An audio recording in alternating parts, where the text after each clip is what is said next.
Sure.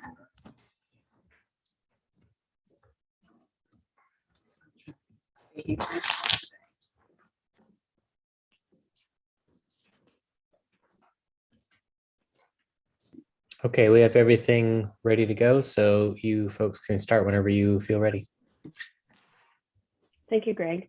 I'm going to go ahead and call this meeting to order. It is May 31st at 6 p.m. This is our third budget committee meeting. Can I please have a roll call, as those of us that are online can't quite see everybody in the boardroom? Brown. This is our name. You want to say our name? Yes, please. Thank you. Dave Brown is here.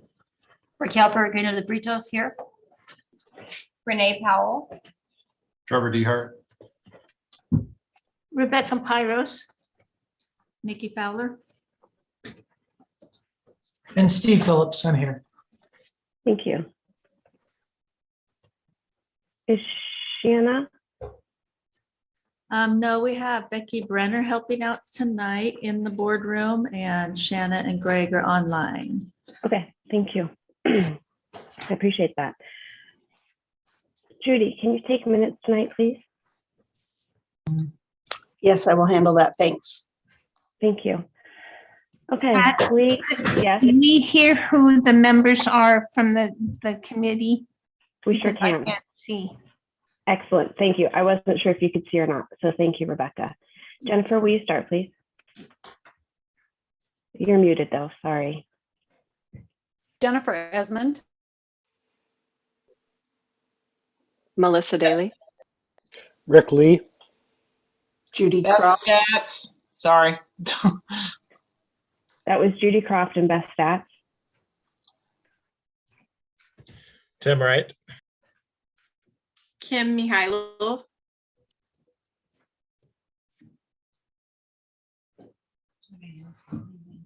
Okay. Thank you. We had minutes sent out earlier today. Did everyone get a chance to look at those? If not, can you bring those up quickly and look at those minutes? I'll give you about 2 minutes to peruse those.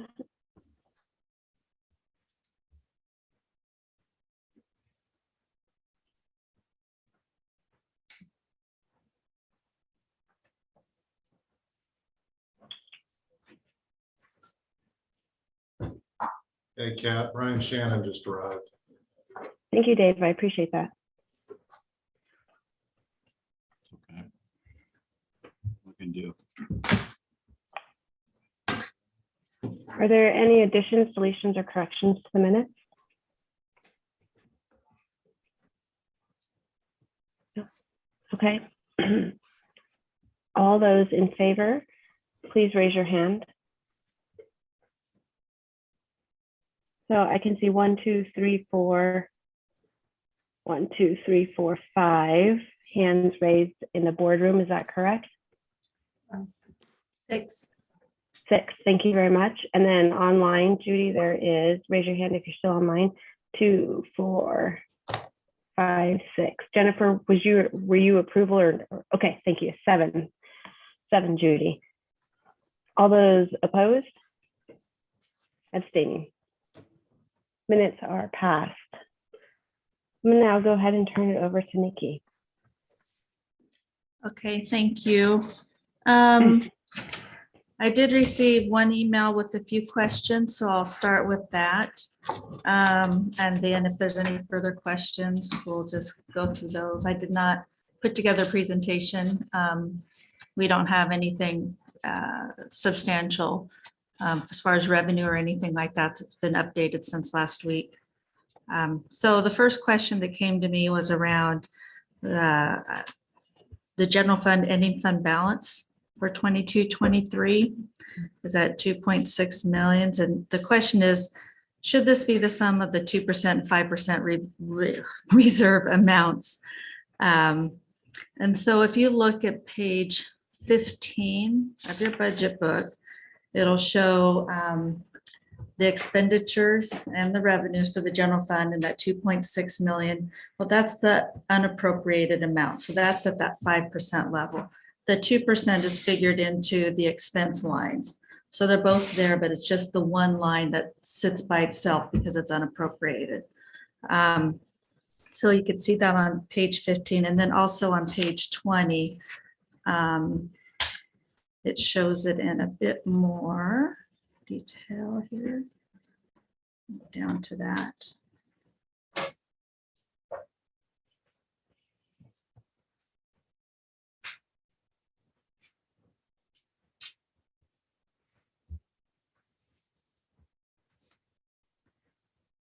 So if you're following along on page 20, the top part shows the revenues.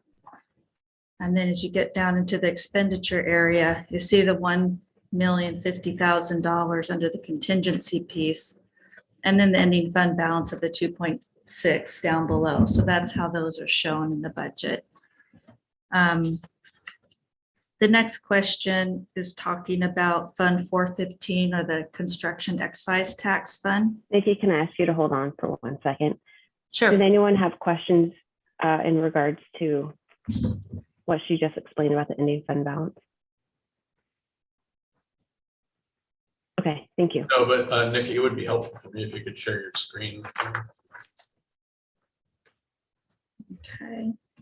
Let's see if I can do that because I'm not on the Zoom meeting. Becky will have to do that for that to work, Nikki. Okay.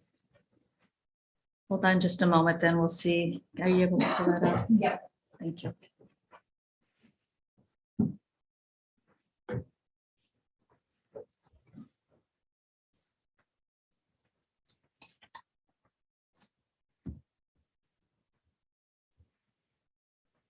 So Nikki, I guess while we're waiting, Mhm. so that ending fund balance is projected, correct? Mhm. So what large dollar amount variables are in there that will affect that either way? You mean to end up with more at the end of the year or less? Or less, yeah. I mean, are there Right. some high dollar items there that we're speculating on what they'll be, and the ending fund balance is based on that? Not any specific, because the majority of our budget is staffing. So as long as we stick to the staffing piece, we should be okay. But we are only budgeting about the $4 million mark, which is substantially lower than what we came into the year with. So if we can continue at that pace, we'll have a problem in a year or two. So You want me to share during Zoom or just to the board? If you share on Zoom, it will then show up on the TV screen as well.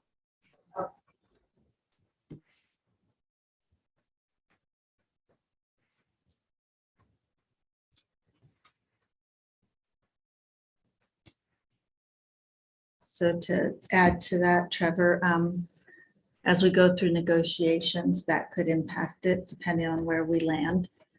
We might have to utilize some of those funds. And was the amount 2.6 million that we're projecting? That's the unappropriated, and then there's 1,050,000 in the appropriated line. So we're just under 4 million or so in those two. Nikki, you said page 20. We're going to go down to the next one now at 114.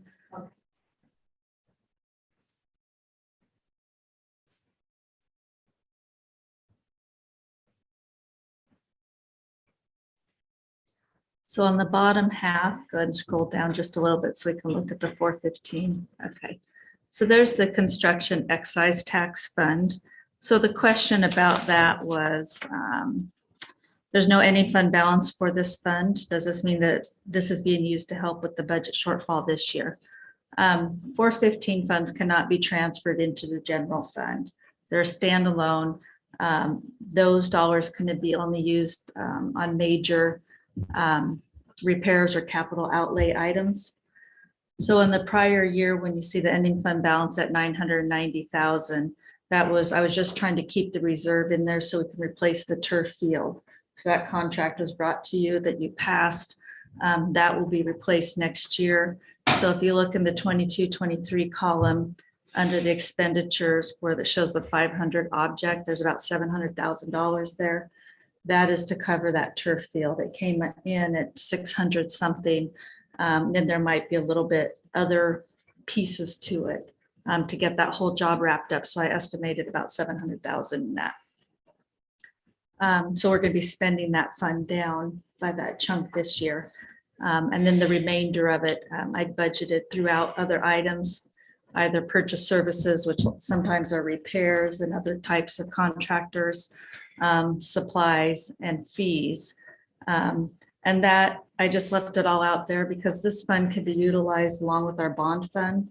So as we're going through projects and something might be come in a little bit higher than expected, we can offset some of those capital things possibly in this if we have to. So we wanted to leave the money accessible for those items. So also here are major technology purchases, replacements, and those types of items also. But that's why that looks a little different this year because we will be replacing that turf field. Are there any other questions on that one?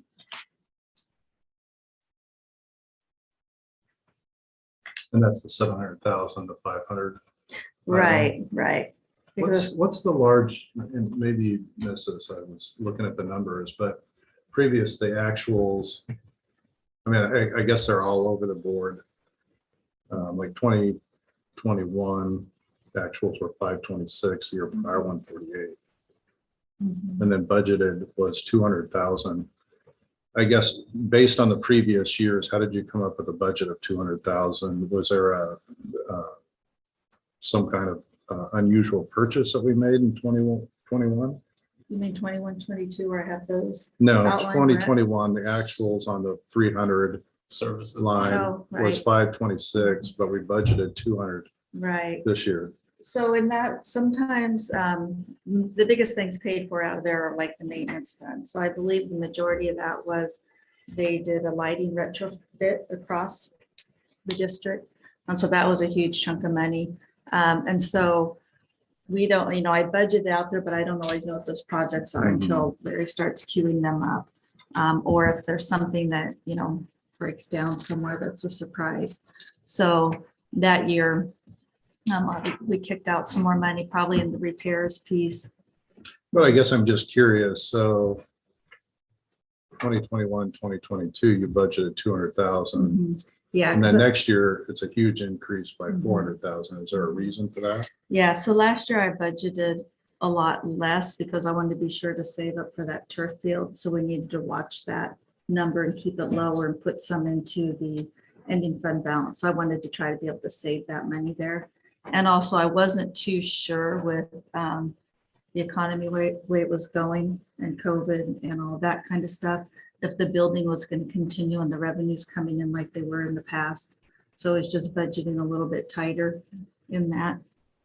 And also, as the bond started coming online, more of those items, we're trying to, if we can utilize the bond in those pieces, we're going to try to spend less here so we can keep this fund growing as kind of that savings account for those large purchases. So I know that there's always some unforeseeables, right, that happen, but for projects that we know we're going to do, is Larry feeding you those capital projects that he anticipates for the coming years so you can better budget for it? Not too much, because a lot of his are like ongoing repairs and projects. So kind of it depends when we can get the contractors on board and when we can get those things going and in. I think in his, I think he has plans for them all. And so that's why when I budget here, I just kind of put it out there in those repair lines because I know that's where it's going to come from in those objects. So both technology and maintenance fall under the 2000 function.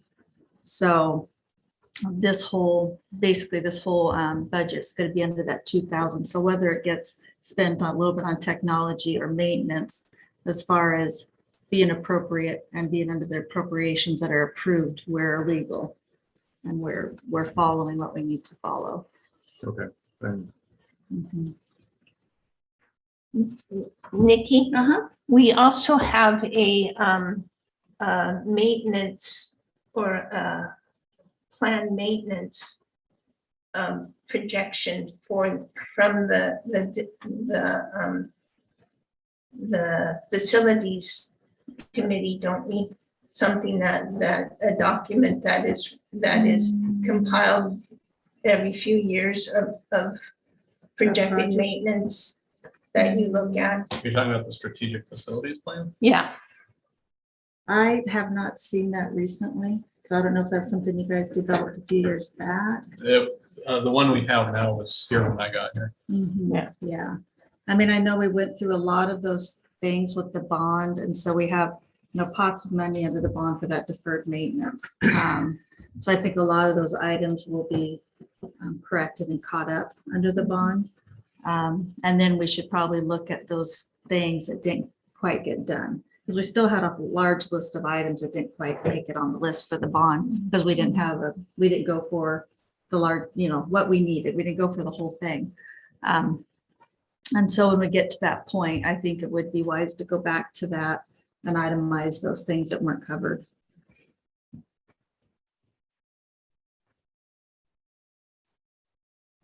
Any questions on that fund? So I'm sorry, and going back to his question, the 600,000 for 22-23 for services. Mhm. You don't have a specific thing that you know of that's No. driving that number. No, I put it there because I do know, as we go through the bond projects, there's certain things that are coming in higher.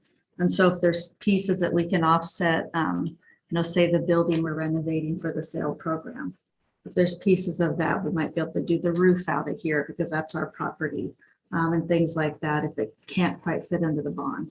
So I just wanted to be sure that we leave that available to pick up those pieces if needed.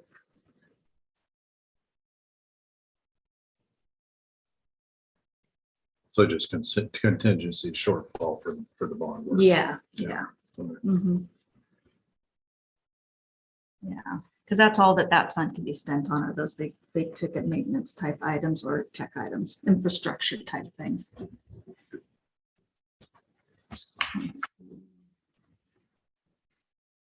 There are 2 questions around that fund.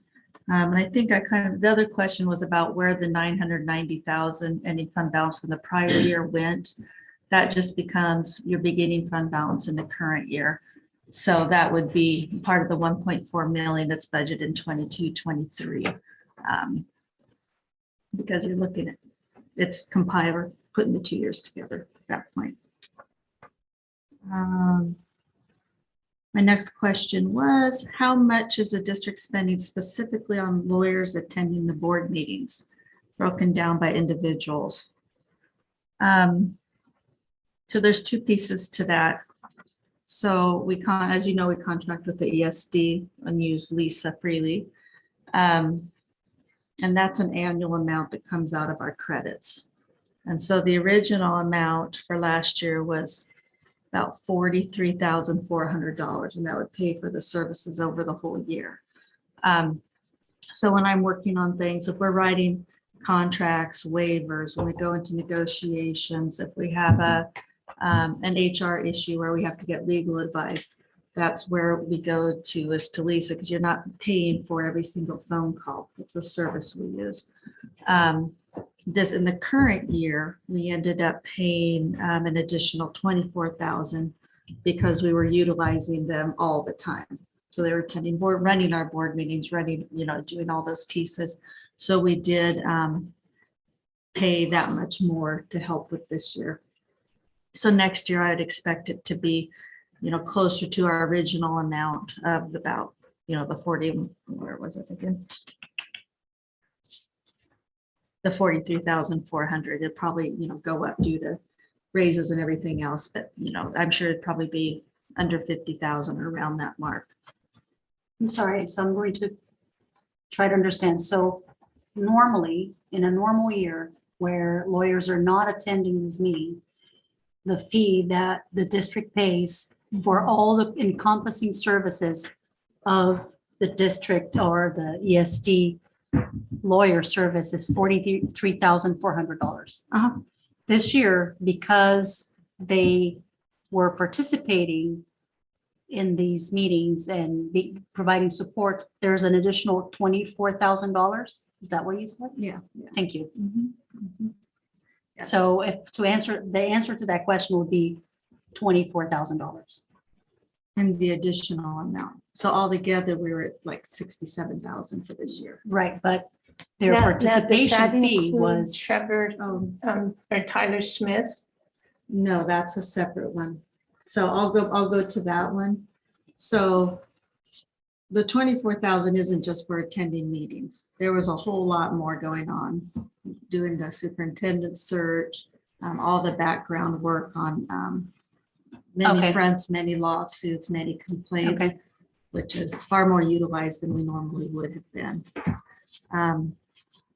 On Trevor's, when I read through the invoices, nothing specifically said board meetings.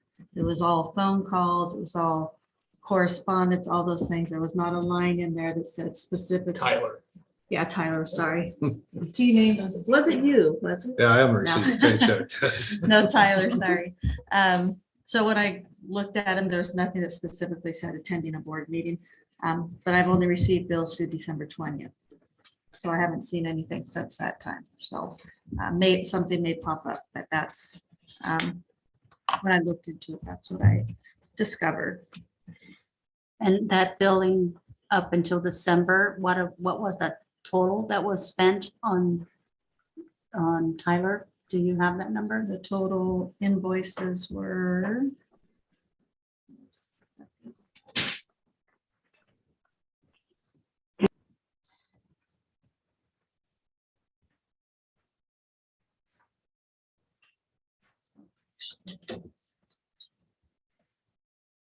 Easier way to find it.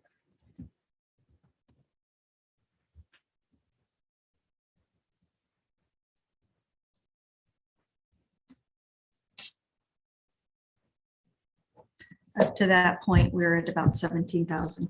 Thank you.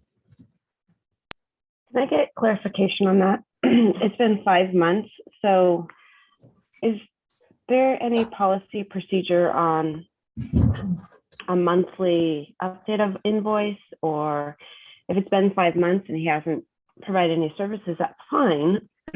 But if it's also been 5 months and we have 5 months worth of services, we should be finding that out monthly, not at month 5 or 6. Yeah, we should be receiving invoices monthly. And I haven't seen any directed towards us, so I'm not sure if he's not billing. But we can reach out to them and see, or reach out to him and see what else is out there. But typically, a business like this would invoice us. We don't usually end up needing to track them down at that point, but I can reach out. That would be great. I think 5 months of maybe outstanding or unknown is a lot. Yes. Are there any more questions on that particular one? So Lisa Freely's like through MSD, that goes through like our calendar year. It starts over again July 1st. Correct. Okay. Yeah. I do have a quick question. So just for clarification, was services rendered that we just haven't received invoices for, or was there no services rendered and there is no invoices? I want to make sure I understand. I think there were services rendered. I have not talked to him. I think if he had interaction with the board, there may be other bills, and I think maybe Lisa has worked with him on a couple things. Actually, I think there was one complaint issue that I did sit in a meeting with him. That was the only time I saw him. That wasn't terribly long ago. But other contacts, I'm not part of those meetings, so I don't know how many are happening at this point, but I can reach out to him and find out if he's been logging anything and just hasn't invoiced us yet. Thank you, Nikki. Uh-huh. I do have a quick question when it comes to our projected ending fund balance for this year. The number that we have on page 15 is the 5.4 million. Is that still on track to kind of end up near that number, or how is it looking? Higher, lower, whatnot? You're on page 15.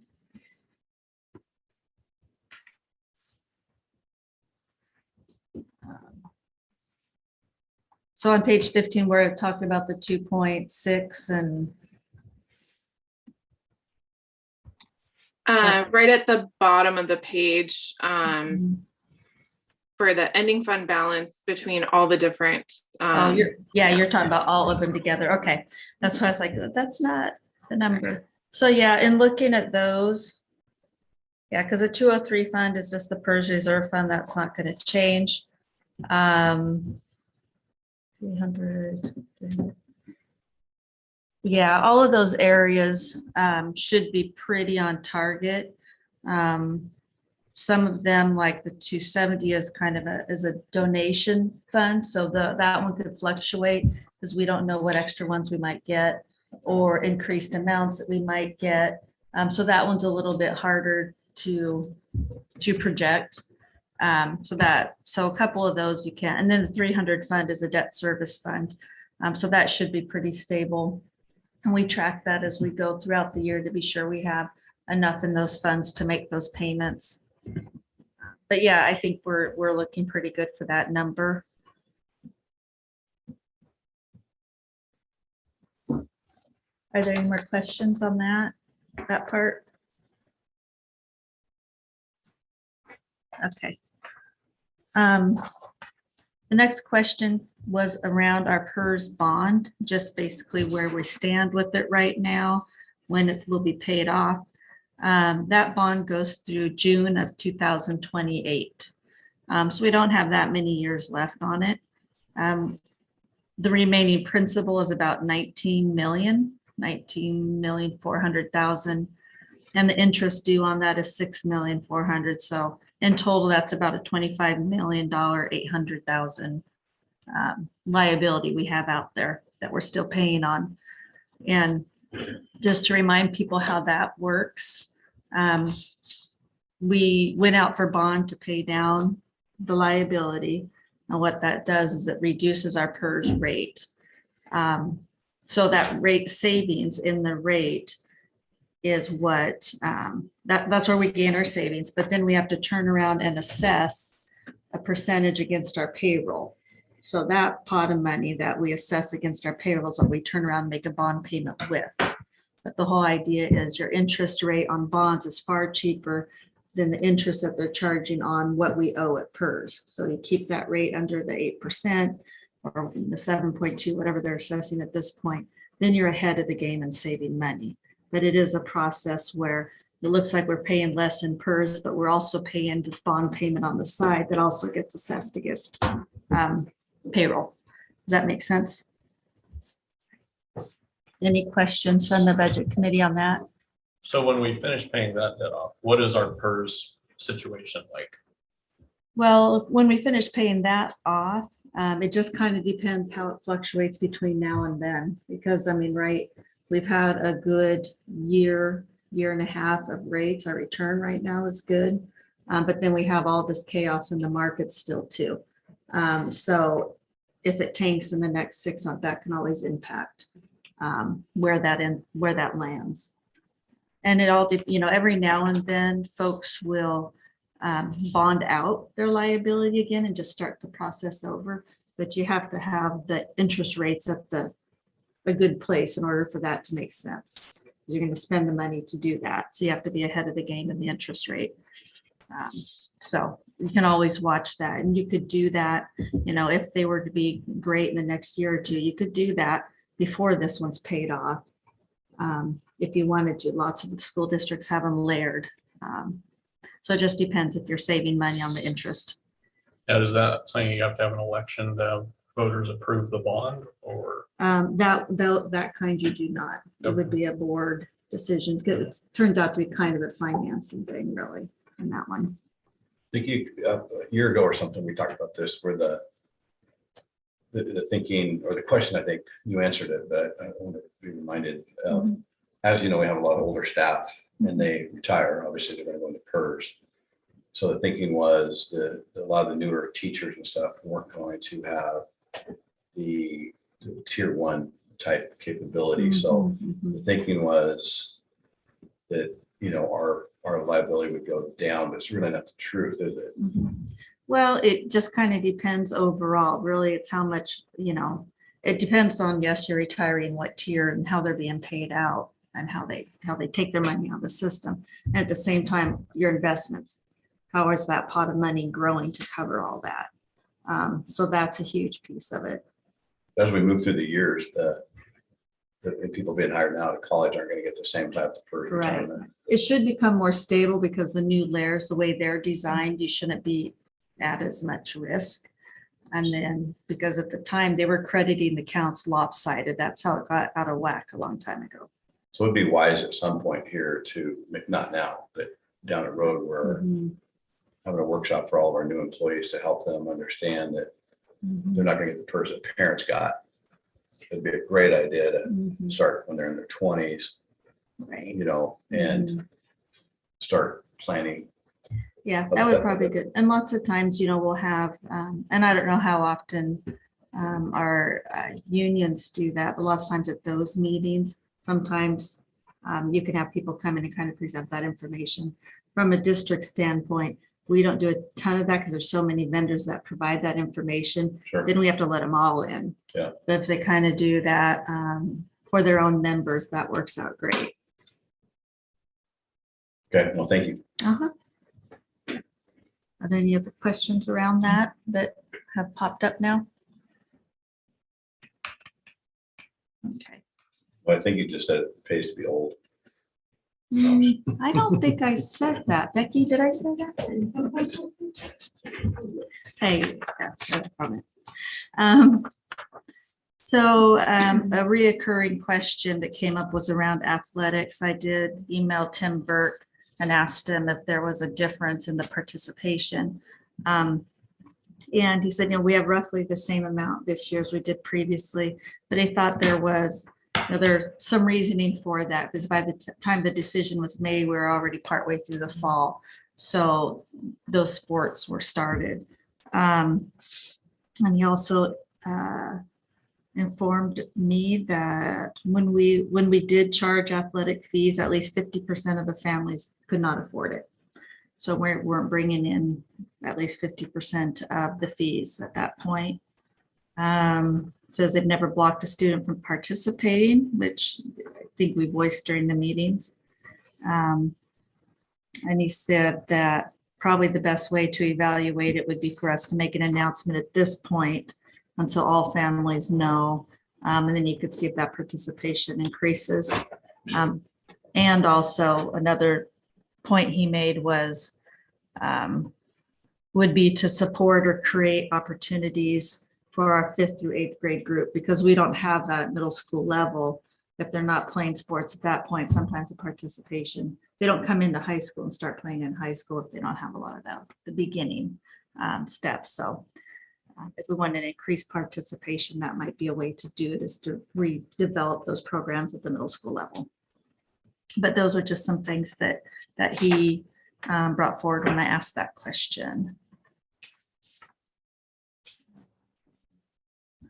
And then there's one other question around ESSER funds allocated to fees and supplies.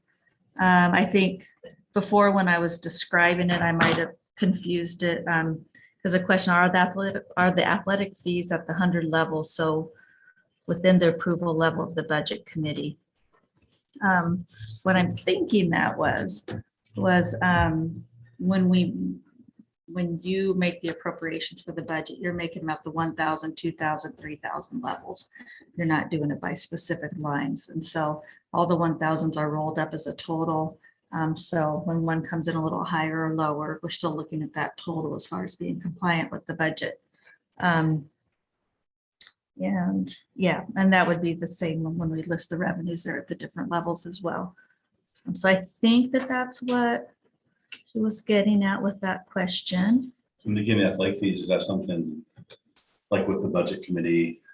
Do we make a recommendation to bring the fees back, or do we vote on it? How does it work? Typically, the board would vote on the fees. I mean, I think the budget committee can share the information, let the board know, we have all the board members here, you know, what your wish is, and then the board, because those would have to be done and voted in. You'd probably look at all the fees if you're looking at that one and update them. We usually do that annually anyway. So that would be the time to probably adjust that if you're going to make that change. But So if we added that back, but that's not to be done tonight. no, it doesn't, because that would just be another revenue line. Your appropriations are based on your expenditures. So if the revenue comes in a little bit higher, you're just going to build up the ending fund balance by that bit. I just like that too. I think I like that middle school thing. You know, I coached for a long time. With activities and athletics, it has to be limited because our high school offers more than, or as much as any high school in the state. Mhm. And we have a lot of stuff that kids get to do, Mhm. or have the opportunity to, you know, choose from. But at that middle school level, kind of like our start times and everything, we went back and got the middle school, you know, staff, high school staff, ADs, principals. Mhm. We looked at that over a period of time and see what that looks like. It's been a long time since we've had, Middle you school. know, Park and Rec would have to be involved in it a little bit, because, Mhm. but it would be amazing, a lot of work. How's that look? It's gonna, it can't just happen just. Okay. No, it would be a big, yeah, it would be a big undertaking, probably take a pretty good team to come together and figure out what that would look like, the schedule, you know, and all the pieces to it. And, you know, probably deciding, you know, what you're going to start with, you know, what, you know, few teams you're going to start with. And then if it grows after that, you know, that would be a whole nother discussion. But yeah, I think it would take a little planning time. Just for my clarification, to make my ignorance, so the middle school does not have any sport, like any team sports, or does them not have enough? They're ran through CPRD, so they're Okay. not district ran. Got it. Thank you. So those Can I- were, oh, go ahead. I'm sorry, Jennifer has her hand up. Jennifer? Actually raised my hand and didn't just interrupt. Aren't you proud of me? So on that middle school sport thing, Dave, you and I have been around sports for a long time in this city. Is it, are you, Dave, when you envision that, are you envisioning it running it through CPRD and just supporting it that way, or just going independent altogether? Because that's two different expenses and two different budgets and all of that stuff. I mean, for all the time I coached at Mountain View and Old Rennie, it was through the school district. And I think the schools did a better job than Park and Rec.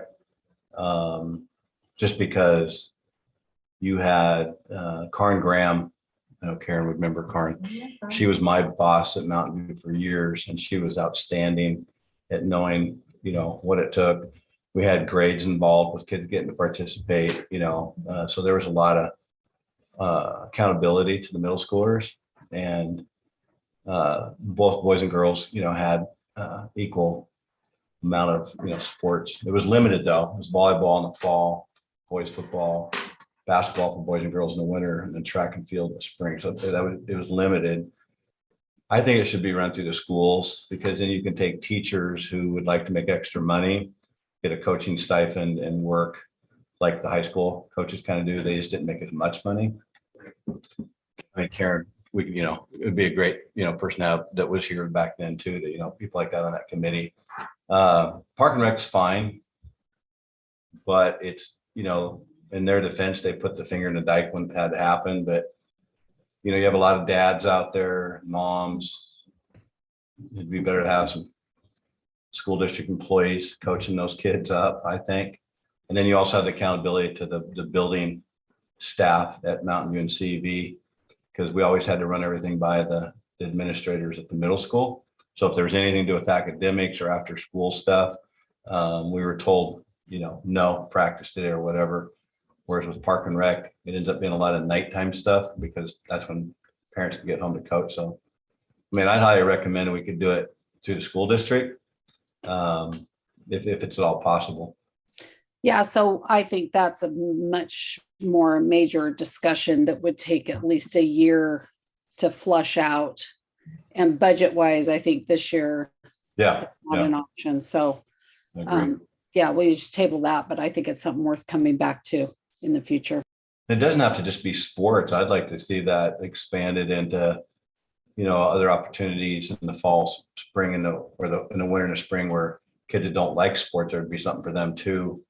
Because when you're a coach, you're there from 3 to 6, you're there to help those kids through whatever they're going through. So it'd be nice to have something non-athletic, as an option too. So that would require obviously a bigger budget too. So I hope that answers your question. Kimberly also has her hand raised. Hi, thanks.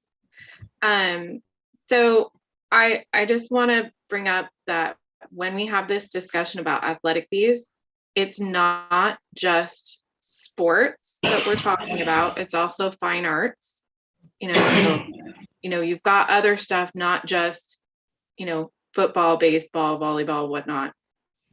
There is band and choir and art and things like that. So, it's not just that. And I do think to support band and choir and so on, you have to have something starting earlier than just in high school. It's kind of cutting the legs out from under the table of, that support that you're building if you don't have stuff starting in middle school, elementary school, to support those programs. It's really difficult for the kids to start in high school, and it's hard for the teacher because they're also going to have to teach someone that doesn't have that background. And I will say with sports in elementary school, my kids participate with CPRD and they do soccer. And there is a lot of elementary school kids that are participating in that, and it's a great way to get them started, so don't discount that. I think it should be more of a partnership than splitting it and saying, I've got this, you've got that. We do a lot of partnerships with CPRD, and I don't think that we should discount that, honestly. I think it's something that you can build on, not just reinvent the wheel. So if it's something where, if you want to support those items, maybe look at, supporting some of those fees going into, those programs, or help building up those programs. And that would be a great way to support it versus starting all over. I will say, if when it comes to this budget and athletic fees coming or going or whatnot, I think the response from Tim was pretty clear that, we have kids that struggle regardless, what your home looks like, what your situation is, no, we have a lot of low income families, and, these athletic fees really are a barrier, and we have to find a way to overcome it.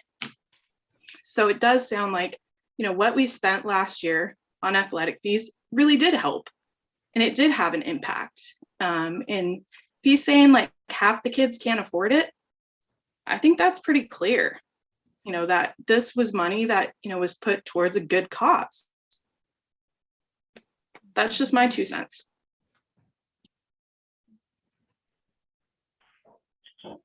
Thank you. I'm looking at our time and trying to be wise with our time. Nikki, are there more questions? No, those were the only questions that I received. So yeah, that's all I have that's new based on folks reaching out to me. So unless you have other questions now, I don't know if everybody kept the draft of the motion that I sent last time. I printed a few out here. You don't have it with you, but there's the language there for approving it. So, well, my first question would be, what has changed budget-wise between last meeting that we had last Tuesday and current? Was anything added, deleted, or changed? No, the document is still the same at this point. So with that said, how does that work into our assistant superintendent role? So with that, as we work through that, It really depends where the shifts are made. So like I was explaining before, if it's changing within, say, another 2,000 line, you wouldn't really need to adjust the budget specifically because you're still going to be underneath the right umbrella. You're spending it out the same pot of money. You're just spending it differently. And so until that point where those decisions are made, we don't need to change it yet. And if we do end up needing to shift that, we can still do the resolution like I've brought in the past to go in between, so long as it's not, over like 15% of the budget, which that wouldn't be, because it'd go by the fund. So can we move forward to hire a assistant superintendent as we said right now, or do we have to do something? The money hasn't all been identified yet. So what's that mean? So that means that we've been looking at different positions and where they're paid for and whether they could be shifted to other funding streams in order to free up funds in the general fund. And so the whole amount hasn't been identified yet. A good portion of it has. What percentage has been identified? We're about 3/4, yeah. 75%. Can you be more specific on the shift, please? On the what? The shift? Yeah, on the shifts that will be occurring. Well, they haven't been implemented yet because there's a process in place. But one of the ideas is moving another position into the SIA grant in order to free up funds underneath the general fund. And then the other piece of it is the board secretary position. I had the 0.5 built into the budget that Shanna's taking on now. So that left like a $54,000 amount that we could be utilized differently. So those are the two things that have been identified so far. So I'm sorry, I'm just trying to ask, how fast could we move on this? Because I think it's really important we get this done. Get an assistant superintendent. So that's again, in the budget, I'm just trying to understand how we move forward as quickly as possible. What is the reasoning behind moving so fast to hire a assistant superintendent when our previous superintendent did not have an assistant superintendent for 3 years? Not until last year did we appoint Derek Brown as assistant superintendent, only because we had the $141 million bond issue. What is motivating you to hire an assistant superintendent when we've already invested more money towards a new superintendent? We're still paying the previous superintendent. We have increased lawyer fees. I don't understand, at what cost are you willing to put the district into, also before negotiations with our unions? Please explain to me the need for an assistant superintendent before Dr. Phillips has had a chance to go through the whole team. Is he pushing for this? What's your question? Who is pushing for the assistant superintendent? What is the reasoning behind this?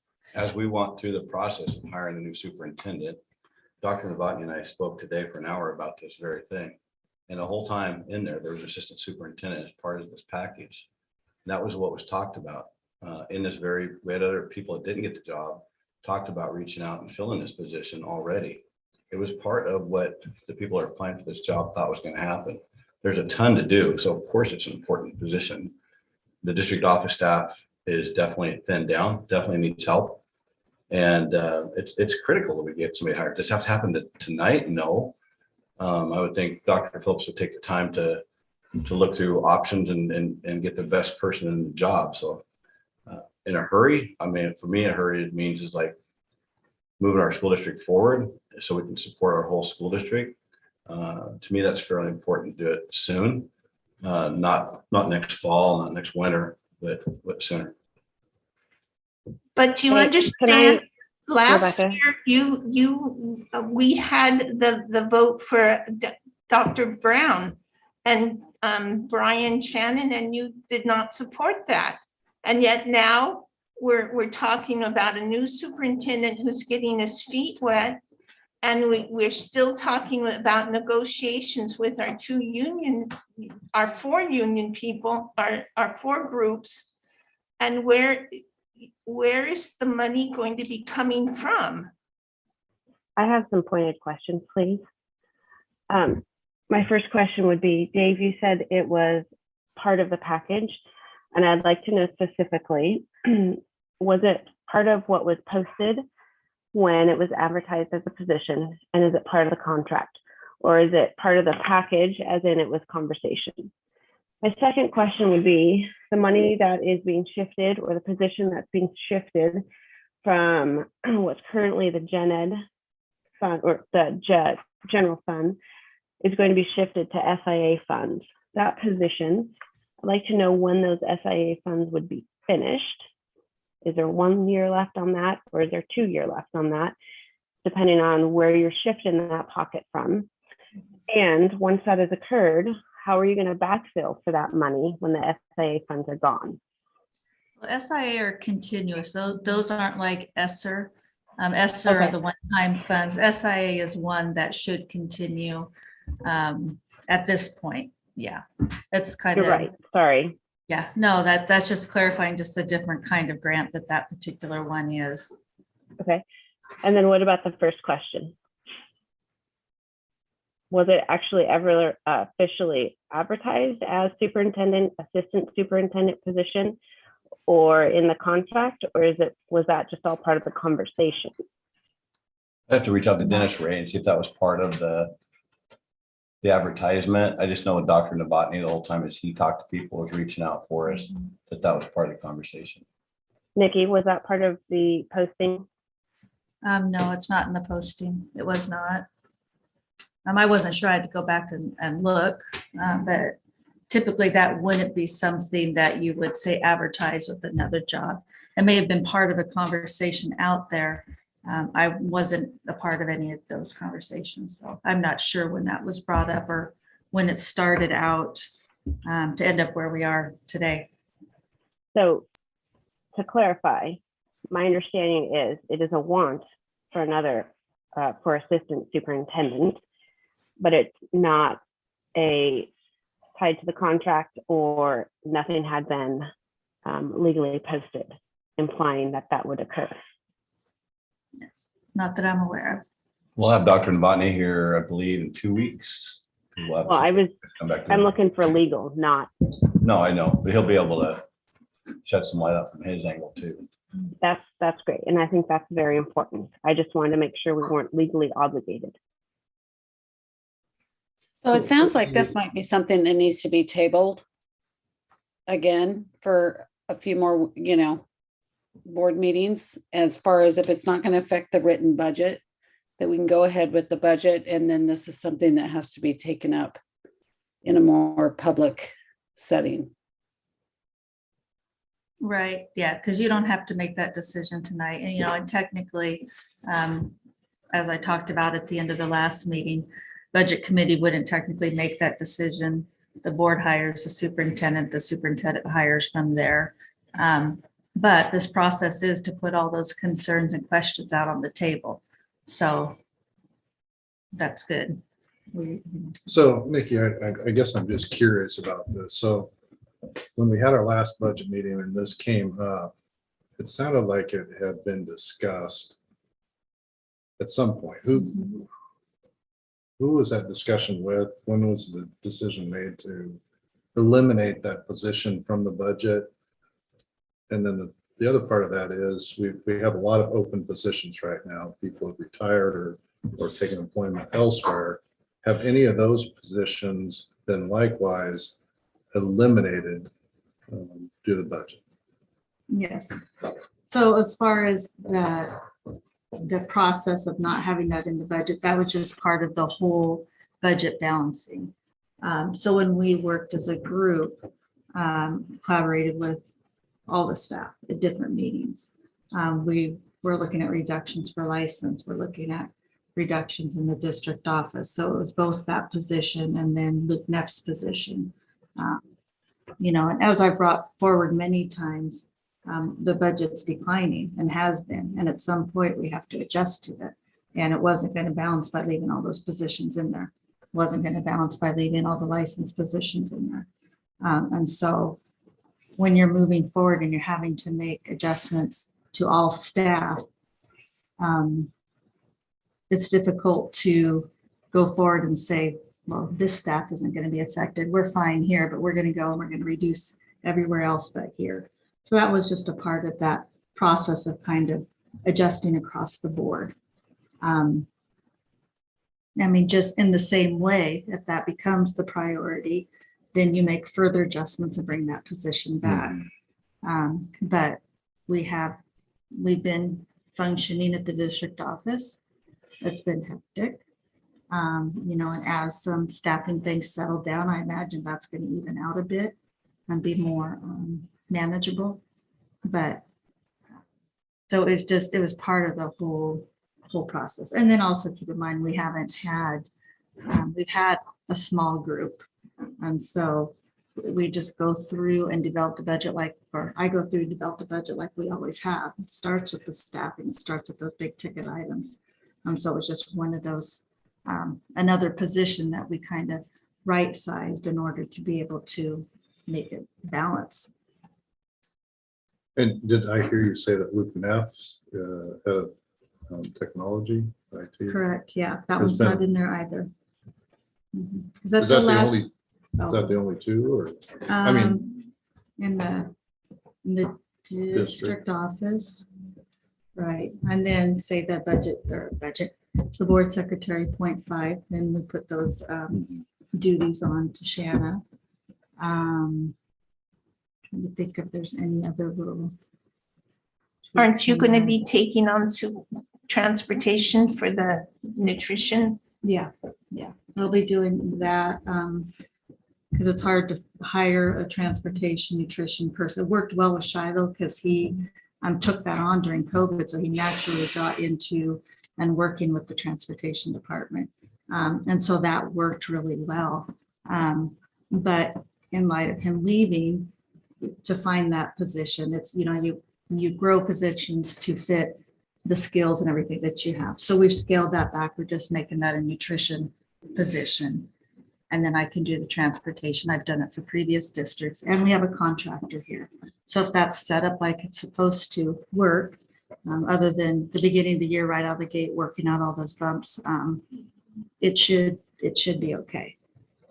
Shiloh's doing a lot of work right now, getting those things off the ground and getting all the, you know, working with them and starting to get a lot of information to them, working with our staff here, Maria and Tanya, and the students and the addresses and all that to that company. So I expect him to have it done before he leaves. So it'd be no sweat. Can I get a clarifying point? What I heard you say is that you're doing finances, you're doing HR, and you're doing transportation. Correct? I will be doing transportation. I volunteered for it. Okay, I understand. My concern is those are three large positions being held by one person. And I'm grateful that you are doing it, and you are amazing for doing it. And when we are talking about budget and an increasing staff, I have a concern when one person is HR, finance, and transportation. Well, if I might, Kat, that's one of my concerns as well, is especially business management and HR. Those are two really big jobs. It's tough for one person, I believe, to do that. The assistant superintendent would be over HR as well as over assessment, which is a director that is yet to be filled, which we have no intention of filling as a director. So a week ago, I thought I was asked to, I guess, do a little research and talk to people about this position and how necessary it was. And I've been in several buildings, and I I can't say every building leader that I've spoken to, but most of the building leaders I've spoken to about this say they believe it's necessary. They believe it's necessary to have more help in the district office. When I've talked to directors in the district office, they feel the same way. Yes, things are getting done, but there's a sense that they could be getting done better if people weren't spread so thin. We've already found approximately $170,000 to fund this. We've got a little bit farther to go, and I think we can get there. I think there's some grants out there that we haven't drawn indirects on that we could possibly draw some indirects, some other little savings here and there. And so I think we can do it without increasing the budget. And I believe it's necessary. I think it's fair to say the board, when they hired me, one of the big focuses was on being out in buildings and interacting with the community and interacting with the students. Well, that's a difficult task if I don't have help here in the district office. Now, I do have help here in the district office. I get that, but this position, there's only so many hours in the day. And this is an important position to, I believe, to get behind. And it's an important position to move the district forward. I agree that the district office is running thin. I think some of it's optics. And I think if you're saying this person would be doing HR, but we also have a transportation and we also have a curriculum needs of 0.5, I think then we look at it and we label it as what it truly is. It's half HR and it's half curriculum and instruction and assessment versus assistant superintendent. That is how a lot of other districts operate. Actually, no, it's not. It's how Dan Bush's district operates. That is one district. That is not a lot of others. If you look at districts around, some have assistant superintendent. Those that don't, they have an HR director, they have a curriculum instruction director. Some of those curriculum instruction directors then have an elementary curriculum director structure under it and a secondary curriculum director underneath it. They have a facilities manager, which will also do part of transportation. So some may do that route, but most don't. You said the facilities director does transportation in other districts? Yes. Okay, no thanks. It used to be that way here. I don't know how many years ago. Long time ago. Yeah, I think the optics are, I would agree with the optics of it and the title. We all sit here and we know what they would do. Take on HR, take on assessment, as Dr. Phillips has the vision for, but calling it an assistant superintendent is, it sounds silly, but being out in the community and actually working in the schools, that's a tough sell without having to go into a long explanation. Just having been through some stuff in this district, I would advise to rethink the actual title and move forward with that. Just some advice, take it or. It makes sense. Thank you.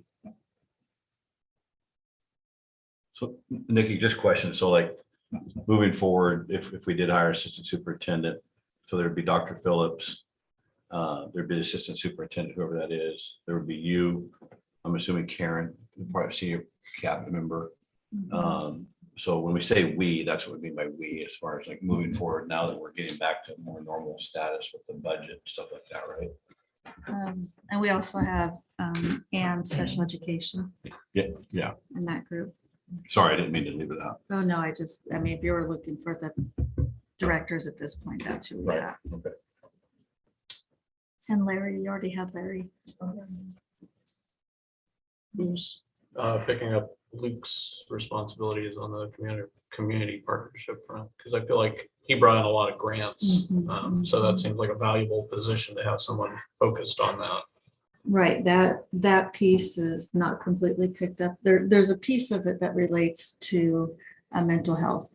And so that actually does fall and connect with one of our positions under special education, one of our coordinators can do that work. That's under that, should be under that umbrella.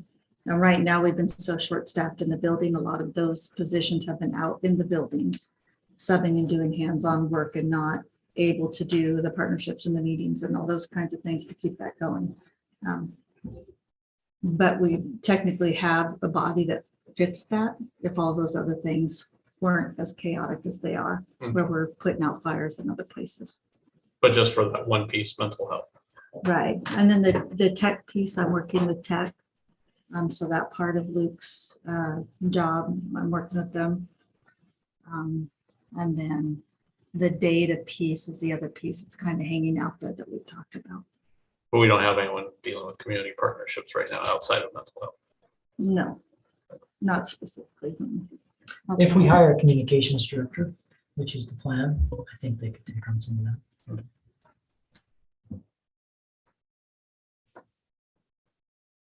Melissa has her hand raised. Only if we're finished with the DO discussion of staff. I think we are. Okay, so someone had said that, you know, this is a conversation about concerns, and one thing that I've noticed as a budget committee member is that we're operating under an old strategic plan. And so I think that it would be good for the district and the new superintendent to look at coming up with our goals and objectives, because that is what we base our budget on. And so I think I'm not really sure what the date was when it ended 2021. So that would be really helpful as a budget committee member. And I think for the community as well to have input into what is important to our community and, you know, how to budget our funds based on that. One thing I can add to that is there's a change in the process with some of our grants. So there's an integrated planning tool. As a piece of that, there's a lot of community engagement that needs to be done. And we had talked about in our small team and planning for that we should go back and do that strategic plan piece exactly for that reason, that it's outdated. And also it meets the needs of a lot of these other requirements that we have under the grants now. So we could do that process and take care of a lot of different things that we need to do the outreach for. So that's been kind of talked about in our smaller teams.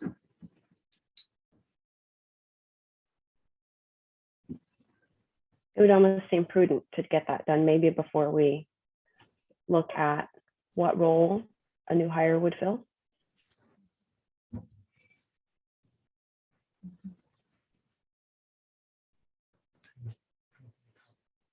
Is there any more discussion? She was saying about doing that process before deciding what other positions to fill based on what the outcome of that kind of process. Yeah, I think a strategic plan done right is going to take several months. So that'll be difficult to do before we bring on whether we call it assistant superintendent or a director of HR and assessment. Yeah, that process will be, that's a long process to do a strategic plan correctly.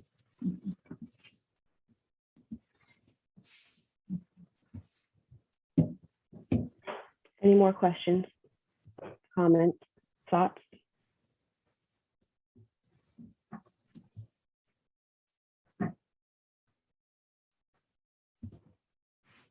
Okay, so at this point, we will either, we'll need a motion in order to pass the budget.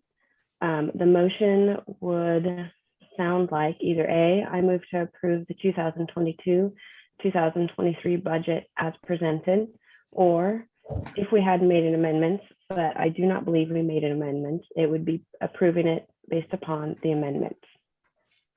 Do I have a motion? Sorry, we weren't voting on it tonight. We're voting on what? You have to approve the budget and then it goes on to the board. Second step. If I could have cameras on for the vote also, please. Thank you. I move that the Newberg Budget Committee approve the 2022, 2023 budget as presented. I second. Rebecca moved and Raquel, second. Cal seconded. I'm going to go ahead and open it for any last minute discussion.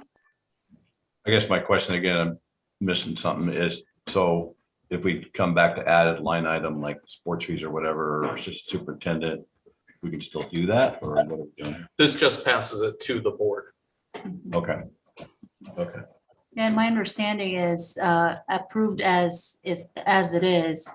There is still some shifting around that will not increase it in 10%, which would change the budget.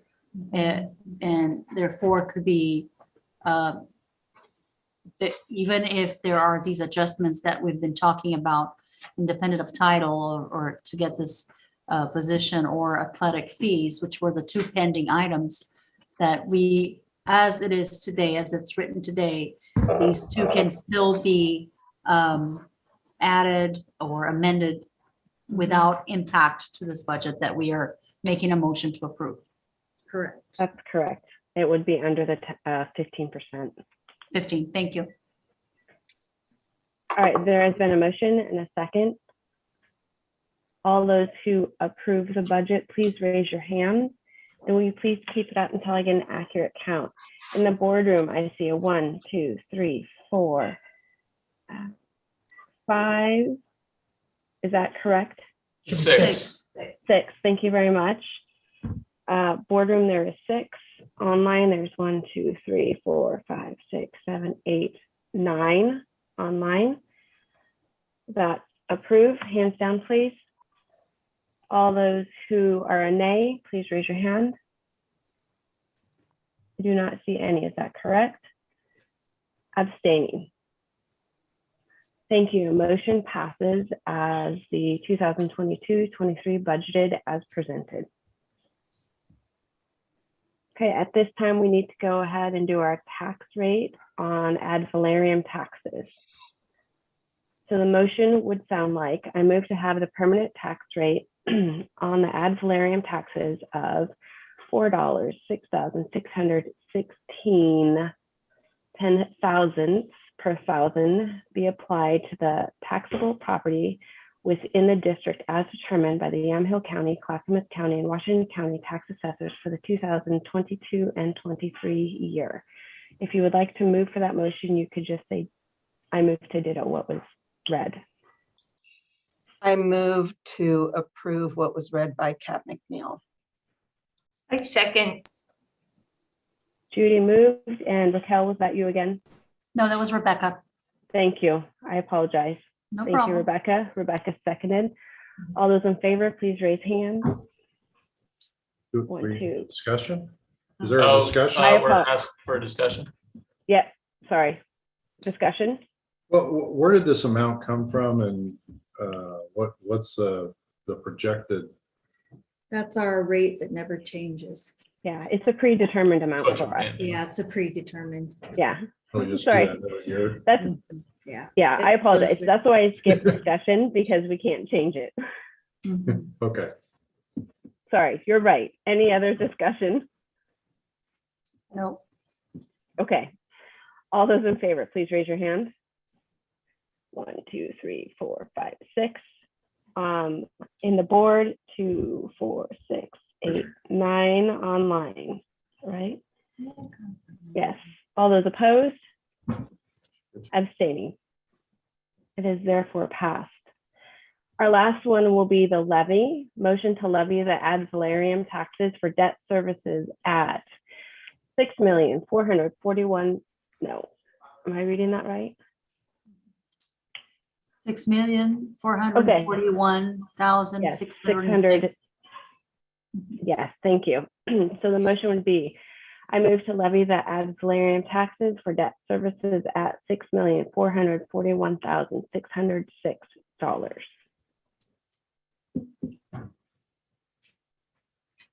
Any motion? Jennifer just spoke. I'll move that motion. I'll Forward. second. Jennifer put forth a motion, Judy seconded. Any discussion? All right, all those in favor, please raise your hand. 6 again at the board, 9 again online, motion passes. All right, at this point, we are finished with our budget. Thank you very much for your service to the Budget Committee. Our meeting is adjourned at 7:15. Thank you. Thank you all. Thank you. Thank you. Thank you very much. What is the Thank you, next Kat. step? Nikki, What was that? what is the next step? So for the budget at this point, I have to publish it. It has to go in the paper. And then we'll have a public hearing before the board meeting on the, what's that date? Okay. Oh, that's July. We don't need July. That fast. On the 14th, our board meeting. So we'll have a public hearing where people can speak or We got a comment few minutes about it, on and then the board will move to adopt. Maybe at like that 15, meeting. right? That's the meeting that we come and sit for half an hour. And do that. Yeah, and we can actually I'm fine with shorten that, that. and I think that's been the standard here. But we could, make it 15 minutes or 10, it doesn't have to be that long. Yeah. Yeah, not like you're like straight, but it's your house right at this, yeah, right there, yeah, right, almost in the corner. Yep, yeah. Your neighbors. Yeah. Well, then Lori's all, have you met her yet? And I was like, no, I'm not just gonna go walk, I'm not gonna. Becky, you might want to hit mute on the Zoom. Oh, sorry. It's 7:15. So we have till 7:30. Yep.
Oh, my.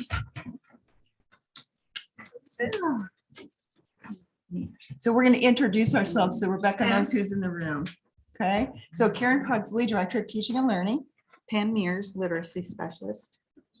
And Sorry, I thought we were going around. No, this no, no. way. Sorry. Lindsay Hagan, I'm a third grade teacher. Carolyn Davidson, I'm a fifth grade teacher at Joy Austin. awesome. So we Before thought, you go. Yeah. We have to start this. oh, thank you. We on. It's in order. We have to pledge allegiance first. I pledge allegiance to the flag of the United States of America and to the republic for which it stands, one nation, under God, indivisible, with liberty and justice for all. Sorry, Karen. No, I don't, obviously We don't don't know have- how to segue. For now. Yeah, all right. So we thought it would be really good before. Chair Brown, Yes. I'm sorry, point of order, we do have another item before the. Oh, that's Yeah. right. I'm Curriculum gonna be workshop. quiet. No, Karen's very. Karen and I are the same excited. person. I'm very She's just focused. ready to go do this tonight. We are, review the agenda. We're gonna go over the calendar and the ELA adoption, but we'll do the calendar revision first. And that is going to be with, led by Greg Costello. So Greg, are you ready on that calendar revision? Yes, I am. Okay. There's not much more to add than what's already in the packet. There's a new federal holiday, Juneteenth, which is on June 20th observation this year. And so as the business department worked through that situation, we are proposing that we move the last day of school one day earlier from Friday back to Thursday for a half day as well. And I'll share my screen just to show the calendar that's being proposed. The reason for this is without doing so would mean that staff would need to come back would have a holiday Monday, would have to come back for their final day on Tuesday, the 21st. And so what this proposal does is make the last day of school Thursday, the 16th, with a half day, and the final day for our licensed staff on the 17th, which is Friday. We had built into this calendar 3 possible snow days that we did not use. And so we are not in any issue of struggling with instructional days. Greg, I have a question. What about the staff that are student only? Will they lose a day of work? I don't have the answer to that question. I don't know if Nikki is still in the room and if she's available for that. No, the intent is to treat everybody the same with that. Okay, thank you. So Greg, is that Dr. Phillips, you have anything to add? I don't like the idea of teachers having to come back on the 21st. I think that's tough. There's a lot of plans already made for travel. This was sprung on them as it was sprung on us. So I support the idea of changing the calendar. Okay. Any questions from the board? What's the motion you need, Greg? It should be found in the board packet. Let me see if I can scroll there, right there on the screen, if you can read that. I move that the Newberg School District Board of Directors approve the proposed changes for the 21-22 calendar as presented. I second. I'll let you take it, Rebecca. All right. All right. Any more discussion? All those in favor, raise your right hand. See 6 hands up. Down. Motion passes 6-0. Greg, thank you very much. Thank you. Appreciate it. Karen, before you go, we got always, more important people than us. So hi, Maddie, and hi, Rowan. How are you? Rowan, did you get contacts? Congratulations. Hey, you guys have anything? It's not on the agenda, but if you guys have anything to add tonight, this would probably be the right time to do it before we get into a curriculum thing. So anything to add, you guys? I was gonna say that someone came up to me at school today and said that they were like wanting to talk to Rowan and I. It was a kid at school, and they were like preparing something in class, and so I went to that teacher. I haven't told Rowan about this yet, so she's just finding out. But there's a teacher, and they're gonna do a thing and have Rowan and I come in during a period and let the students ask us questions about being on the board, which I thought was cool. That's awesome. Maddie, I saw you on the cover of the newspaper. Congratulations. Thanks. I didn't even, well, it was kind of funny because I knew that they were doing it, but I didn't know like when. And then like it was my brother, he lives in Portland. He texted me a picture of it, and well, he was making fun of my smile, but he was like, You look good. and I was like, oh, and then like my uncle and then my coach was texting it to me. I didn't even know it was out. And then my mom came home with 17 copies to hand out to all our family members. So yeah, it was Yeah, I have no comments, but I look forward to talking to people about it with Maddie though. Sounds fun. And girls, I don't know if you noticed, but thank your board here. They just gave you an extra day of summer. Oh, woo! Thank you guys very much. Awesome. Well, we sure appreciate you guys. Thank you very much. Will you be at the next board meeting? Yes. You will. Cool.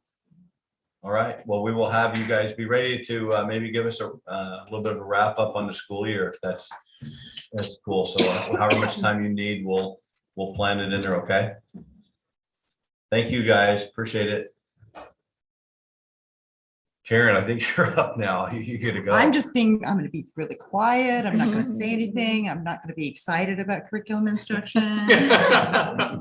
Great. This is my husband always looks at me really seriously, Karen. All right. So thank you so much for spending some time with us. We wanted to make sure that we have an ongoing conversation, and if you have any questions or the community members have any questions about any curriculum adoption, that we are very open, very transparent, and we want to hear other people's perspectives in the community. We also want to engage students in conversations about curriculum, and we did a little bit of that actually with this pilot. Just to clarify, we're talking about the English language arts adoption. I know that there have been other concerns about a different kinds of curriculum. This curriculum is the literacy curriculum for grades K through 12. And I just think that helps so that we really understand what we're talking about, right? So what we'd love to do is really share some information about our ELA adoption process and recommendations. And we have actually we're recommending one curriculum for grades K through 8 and one curriculum for grades 9 through 12, which is a new development for us as a district. We've never in my 30 years ever had a consistent curriculum K-8. So that is something we're excited about, right?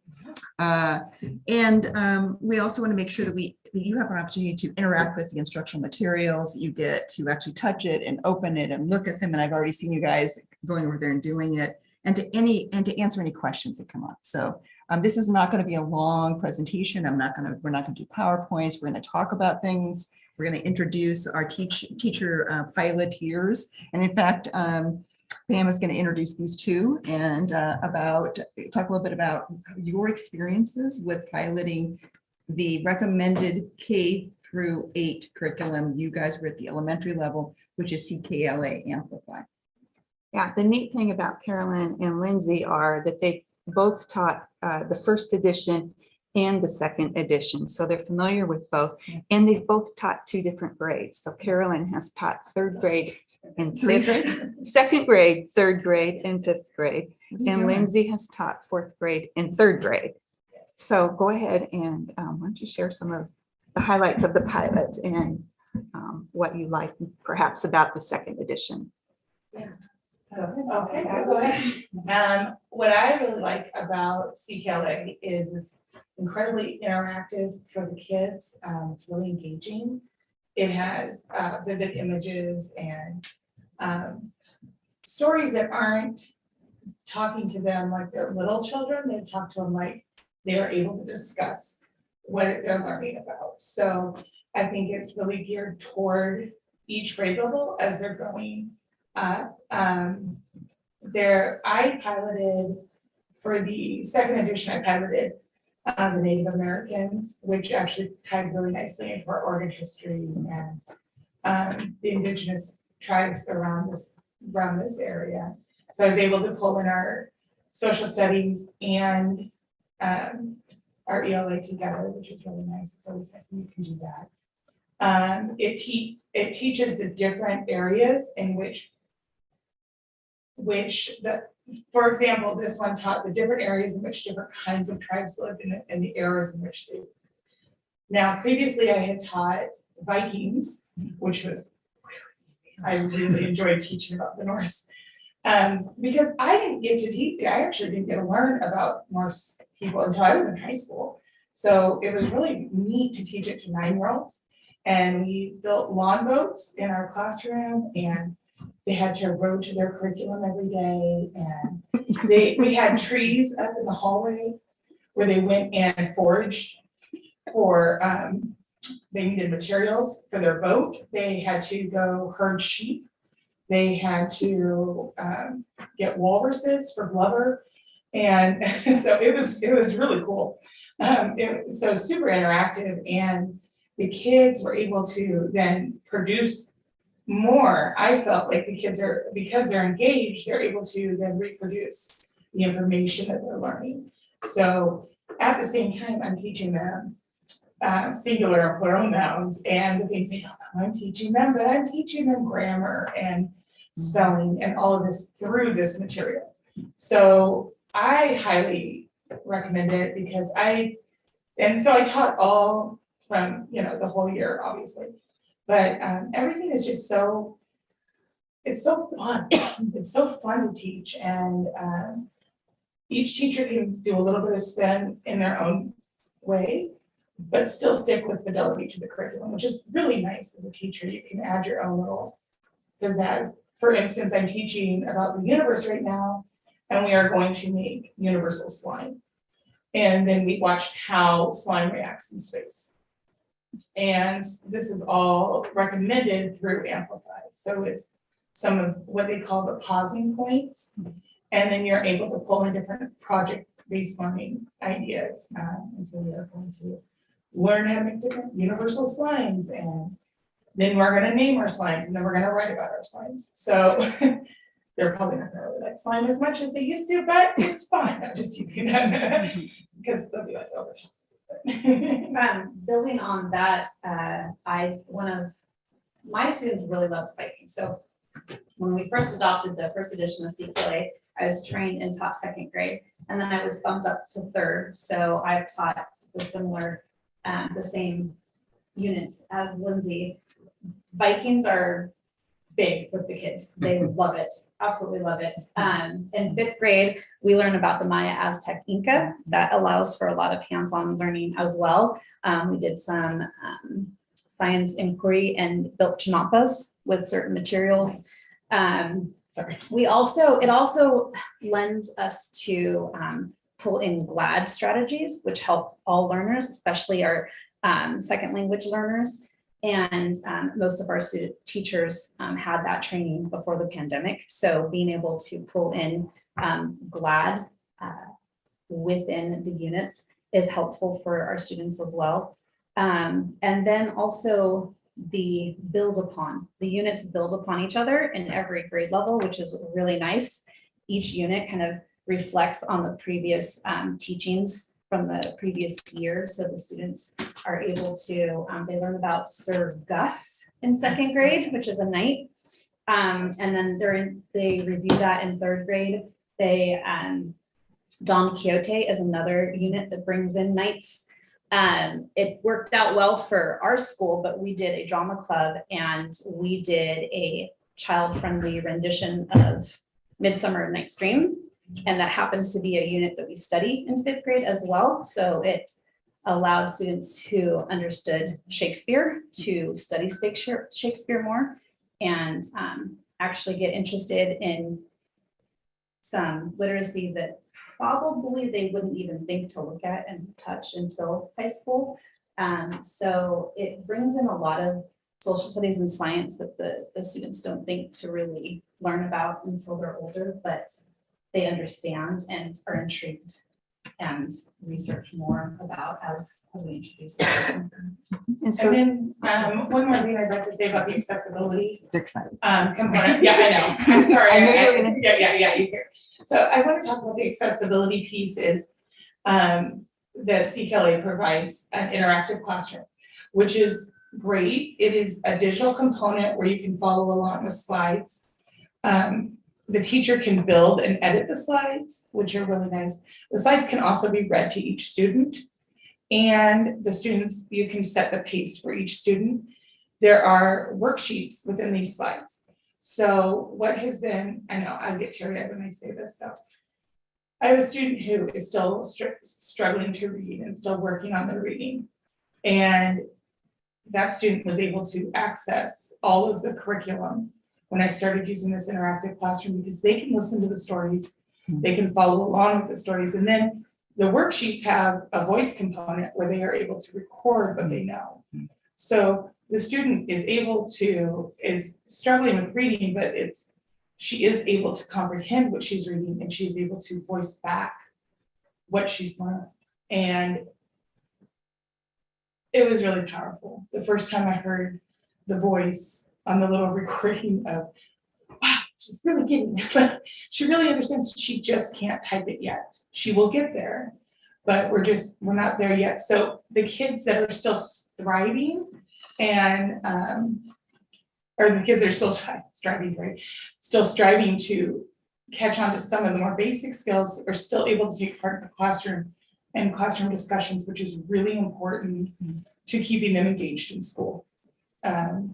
And keeping them following along. And I first time I heard it, I honestly did cry, because it was so beautiful that she was able to answer her own story without help of a neighbor. Like a lot of times she'd have a little partner sitting there writing for her, I would write for her, but being able to do it on her own it's empowering for students.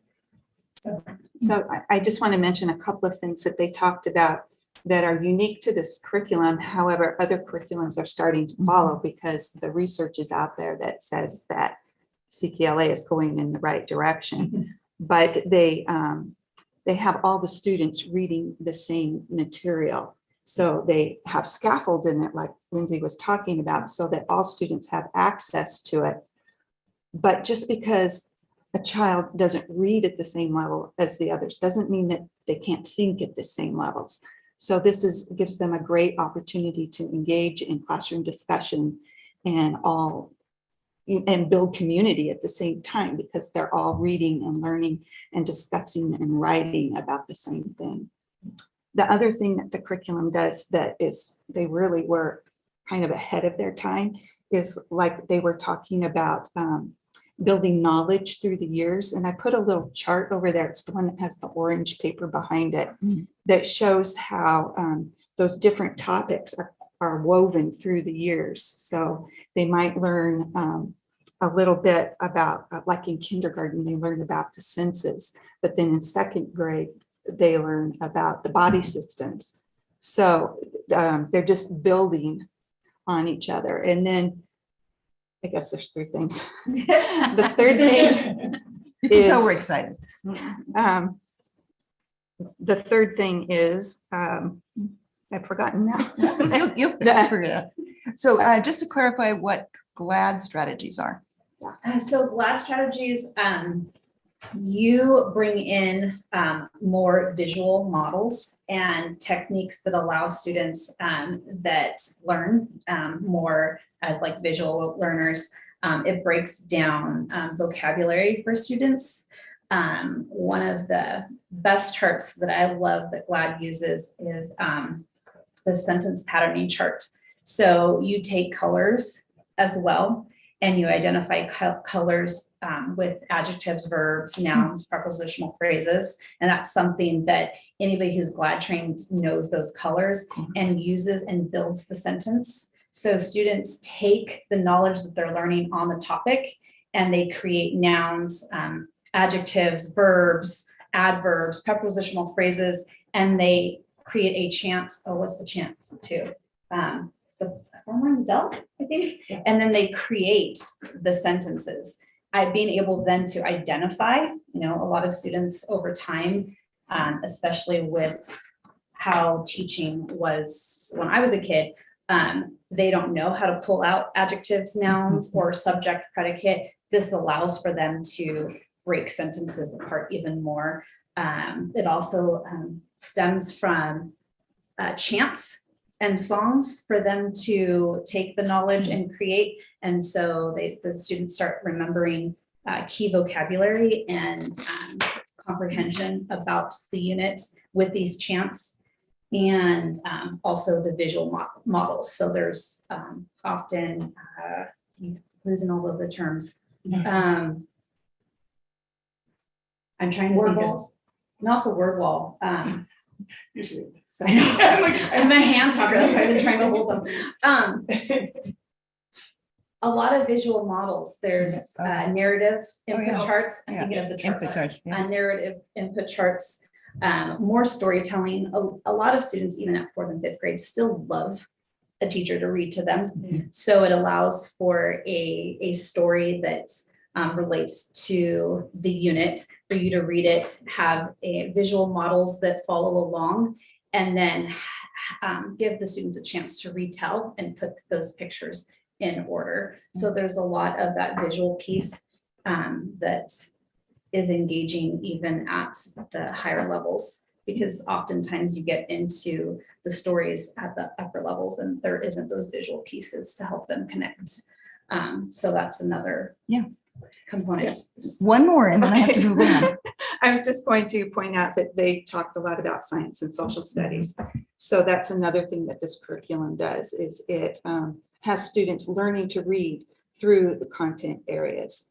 So there is literature too, like Shakespeare, but there's fairy tales and tall tales and other literature as well. But often a reading test is a background knowledge test. Like if you don't know what you're reading about, it's hard to understand. So this helps build knowledge on. So it's really building comprehension and background knowledge over many years, right? It basically, education isn't just a linear situation. The way we learn is not linear. And what happens with that is students at the end, ideally, are going to have a rich understanding of important aspects of our culture. Understanding who Shakespeare is, right? By reading Shakespeare, understanding who the Greeks were. There's a huge unit on Greek civilization. So people understand, the students understand where some of our democratic practices came from. That comes back in the American Revolution unit. So it just basically cycles, right? I think that is unique to this particular curriculum. And I think that can really assist students to be able to make their own meaning in ways that you don't just by actually discreetly only reading literature. You're reading all kinds of things, and nonfiction is extremely important for kids to understand as well, because not all kids like literature. Some kids really love to read science. Some kids really love to read history. So I think that's a great indicator of that it has a variety. Now, I don't want this, and I think we're veering into, I don't want to pitch you anything. What I want to do is we want to actually get you to the place where you can ask questions. And one of the things that I want to share is our middle school Amplify pilot. We had 6 teachers who piloted. 2 of them piloted another curriculum, which is called HMH, which is Mifflin Mifflin. That's been around forever, right? And then Amplify for the first time was piloted at the middle level. And I had the opportunity to see a couple of lessons, and I shared a little bit about the lessons on chocolate, the origin of chocolate, and articles about chocolate and about the politics of chocolate, but also about the literature and where it shows up in literature. And then they got to argue and make a debate on whether chocolate was a necessity or a luxury. And so little simple things like that, I think, can really make it happen. It's a necessity for me. Yeah, it's total necessity. The high school. So anyway, the middle school, piloted both of those programs. The high school, we really spent a lot of time. I personally spent a lot of time at the high school. I was a high school teacher for 15 years. And so for me, and I was an English teacher for 15 years, and we hadn't had an adoption in over 20 years at the high school. So I spent a lot of time weekly working with the committee to really get to a place of what is it that we want to have that we don't have now? What is it that the kids need that we didn't need, that they didn't need 20 years ago? What exactly is missing? And so we did some really good work around that. I'm going to tell you, they came out really clearly. We do not have a strong literacy focused curriculum, and we do not have a strong writing curriculum at the high school. We just don't. And it's been many years since we've had that. And so by identifying that, it was really interesting to watch the way they moved through a very traditional curriculum, and then the curriculum that we have over there called Inquiry by Design. They chose the richest writing curriculum that I've seen in a while, maybe in my career, in the way that it's presented, that it is complex, it's multifaceted. And by the way, in that curriculum, kids write every single day and kids read every single day. And I believe that that's really important for kids to move in terms of their skills, but also their understanding of the world and how they fit in it, right? That they would actually read and write daily. So anyway, the high school team, by the way, the middle school team and the elementary team all looked at the feedback from every single person that piloted. Not everyone on the committee, everyone on the committee piloted, but also other people piloted as well. We had a total of what, 26 or 28? Yeah, 28? I think so. I think 28. And we asked for them to give feedback about specific skills that we were looking for or specific content that we were looking for. It wasn't like I liked it or didn't like it. It was, do you see evidence of teaching phonics? Is it there? Because we don't want something that doesn't have phonics or the science of reading as components. And Pam, you can talk a little bit about how that rubric came together and how we identified, you identified. Yeah, it was a pretty serious rubric. It probably had over 100 things to check off. Yes. But then Maria helped us summarize it. And so we looked at each component, like the phonemic awareness, at phonics, at fluency, vocabulary, the design, how easy was it to teach, and were kids engaged? So lots of different questions. And then we gave each answer had a numerical value. And so Maria, with her expertise with spreadsheets, designed a document that showed us, actual scores, but we talked about those, and we didn't just go with the data. As it turned out, we did go with the data, but we still knew that we wanted to still just discuss too. So we looked at both the comments. We had a lot of comments. We looked at the comments and the actual data, to the numbers, the qualitative and the quantitative data. We also asked students, and so we had feedback from every level of kids of the curriculum, and simple questions, but really identifying if they thought it was a good curriculum, if they wanted to do it next year, right? So with that, we included all of those. The committee members looked at everything. We had great discussions, very robust discussions, because we had different opinions in the room, which is always exciting about what the curriculum should be. But after, at least at the elementary level, it was 2 full hours of conversation until we got 100% consensus. That's always the goal, is if we can actually get 100% consensus, and that was at every level. So the elementary, K-5, the middle, 6-8, and the high school, 9-12. And there wasn't anybody that was opposed to the recommendation. That was a great goal that we wanted. We wanted to make sure that we took the time to really dig in.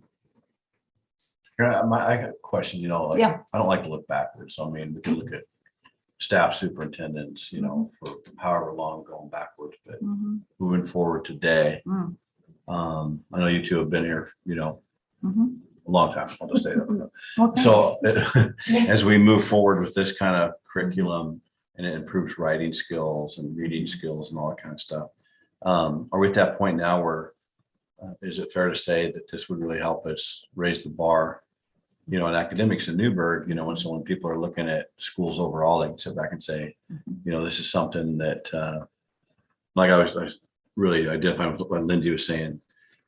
Before Catalyst, there was the STAR program. I know.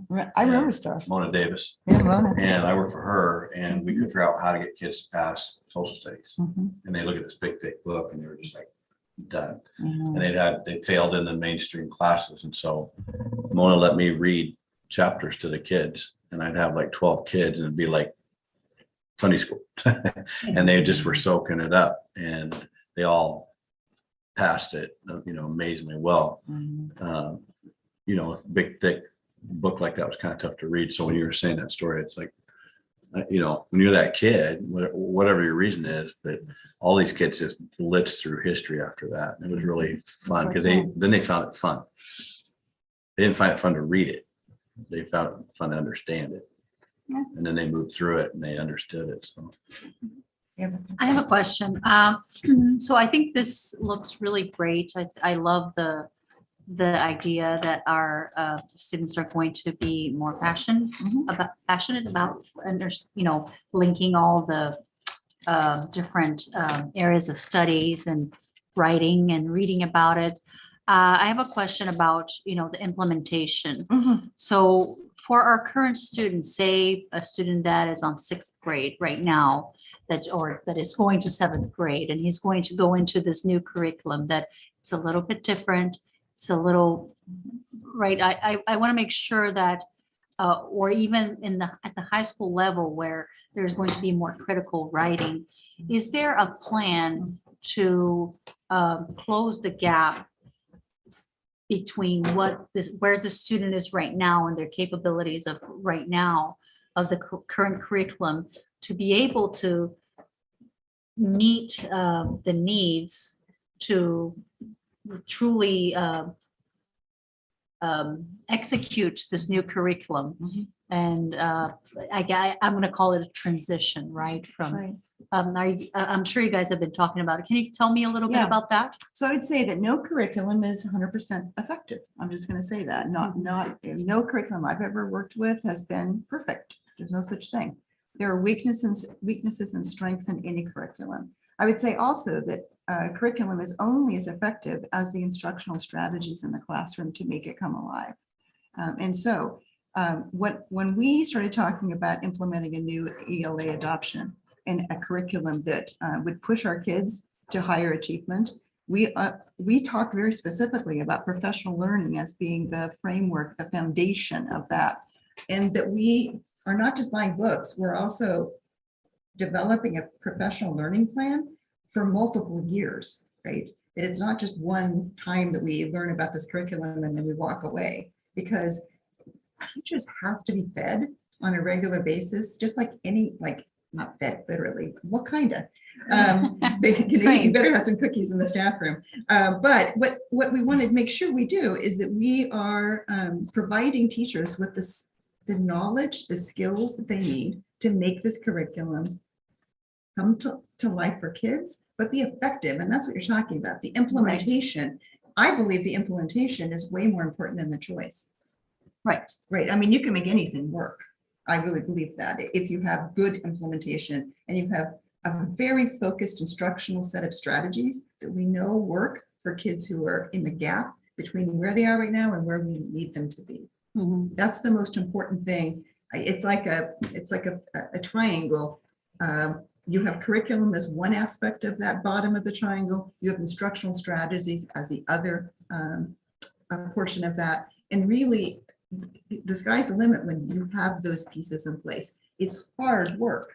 Kids have to learn new ways of thinking and doing if we're asking teachers to learn new things, new ways of thinking and doing, because it's going to come down to the kids as well. Right? We're going to try new things. We're going to try to figure out what works and what doesn't work for these kids in front of us this year. I think that that's also critical. It has to be just in time, right? Right. And I'll add too, I do know that the curriculum before a new unit begins, there's a page or two that says, this is what your kids need to understand before they'll get this. So if they haven't had CPLA the previous years, then the teacher knows the background that they're going to have to fill in before they come. What's great about CKLA is it builds, and so therefore we get another chance at it. It comes around again, right? It spirals. It's Right, spirals. that's why I'm asking this, because as you said, and my mom used to say that math is like a chain. It is. Where you you have to build little chains, and if you lose one, it's very important, don't miss school, etc. So that's the message. So I just, because you guys were talking about this, building up, I just want to make sure that you guys have a plan, and the curriculum itself, like you said, has a ways of addressing that. And if I understood correctly, there will be a lot of focus on ensuring that the teachers are also receiving the coaching, the training, It's really all the tools and resources so that they can successfully implement this. So I'm happy to hear that. Yeah, if I were to add anything to that, we just came off probably the biggest gap. Yes, we'll ever we see. have, yeah. And the nice part about this curriculum is that it sets a high expectation. And when you have high expectations for kids, they will rise to meet them. And so catching up that gap with a good, rigorous curriculum is a lot easier than with one that maybe is lesser so. So that would be my opinion. I would kind of piggyback that as well. And I know that our focus the past couple of years with RTI and the implementation within our district, we had a consensus and adopted also some interventions for reading, and having that accessible and available at every elementary level, and all of us using the same thing has been a powerful tool as well. I know that when we were looking at our data in the winter time, our fifth graders had got up to where they were pre-pandemic. And the curriculum and intervention said a lot about that, because they were invested in the reading portion of it. And not only that, I had the proper tools and training that allowed me to help get them there. And then what I also like about the curriculum is knowing that not only do we have these outside interventions, but also the curriculum itself, like Pam was saying, tells you what the kids need, but also gives you those tools to help get them there. So if anything, it's going to be a bigger shift for the teachers, especially at the middle school level, than the students, knowing that the students have had this already. I think fifth graders going into middle school, knowing that they have something very similar to what they're used to, will be comforting to them, and allow them to be the experts for the teachers. Great. Thank you so much. I have no more questions. Yeah, the professional learning, I think we need to invest in the professional learning as much as we do in the curriculum materials. And curriculum materials are really expensive. I was quite shocked about the amount of money that publishers charge us for curriculum materials. But the professional learning is going to make the difference for our kids. And so we need to commit and we need to invest. So how many people, you said there was like teams and committee. So how many, and was that when you said teachers and students were kind of involved in the teams and committees, or just? Students gave feedback. They weren't on the committees, but they gave feedback. And then how many people were involved in that? I mean, total? I think we probably had, Becky, maybe you remember too. I'm not sure I ever really counted. We probably had 30 people. We had, so we had ELL teachers, we had reading specialists, we had classroom teachers. We had everybody represented. like a mixture. We had administrators, right? Special Because ed they're going to implement. So we probably had about 30, and then we added maybe another 8 or 10 to help us pilot. Who didn't want to commit to the committee work because that's a long haul. Those are 2-hour meetings every 2 weeks for months to really do the research that we need and to really review the curriculum. You know, Pam, so Karen, at the end of the, say next year, the same time, will the teachers have the ability to just be blunt, honest with their management team, you guys? I mean, and say, we got to change this. I mean, because they're the ones that are going through it on a day-to-day basis Yeah. to make changes. Yeah. So I mean, That would be a goal, Dave. I mean, I think that if we're not honest in teams, then we're not going to do as much work with kids that can be transformational. We have to have honesty in the space, right? I'm going to be really honest also right here. Not all teachers are fans of Amplify CKLA for And lots why of is different that? reasons. What are some of the reasons?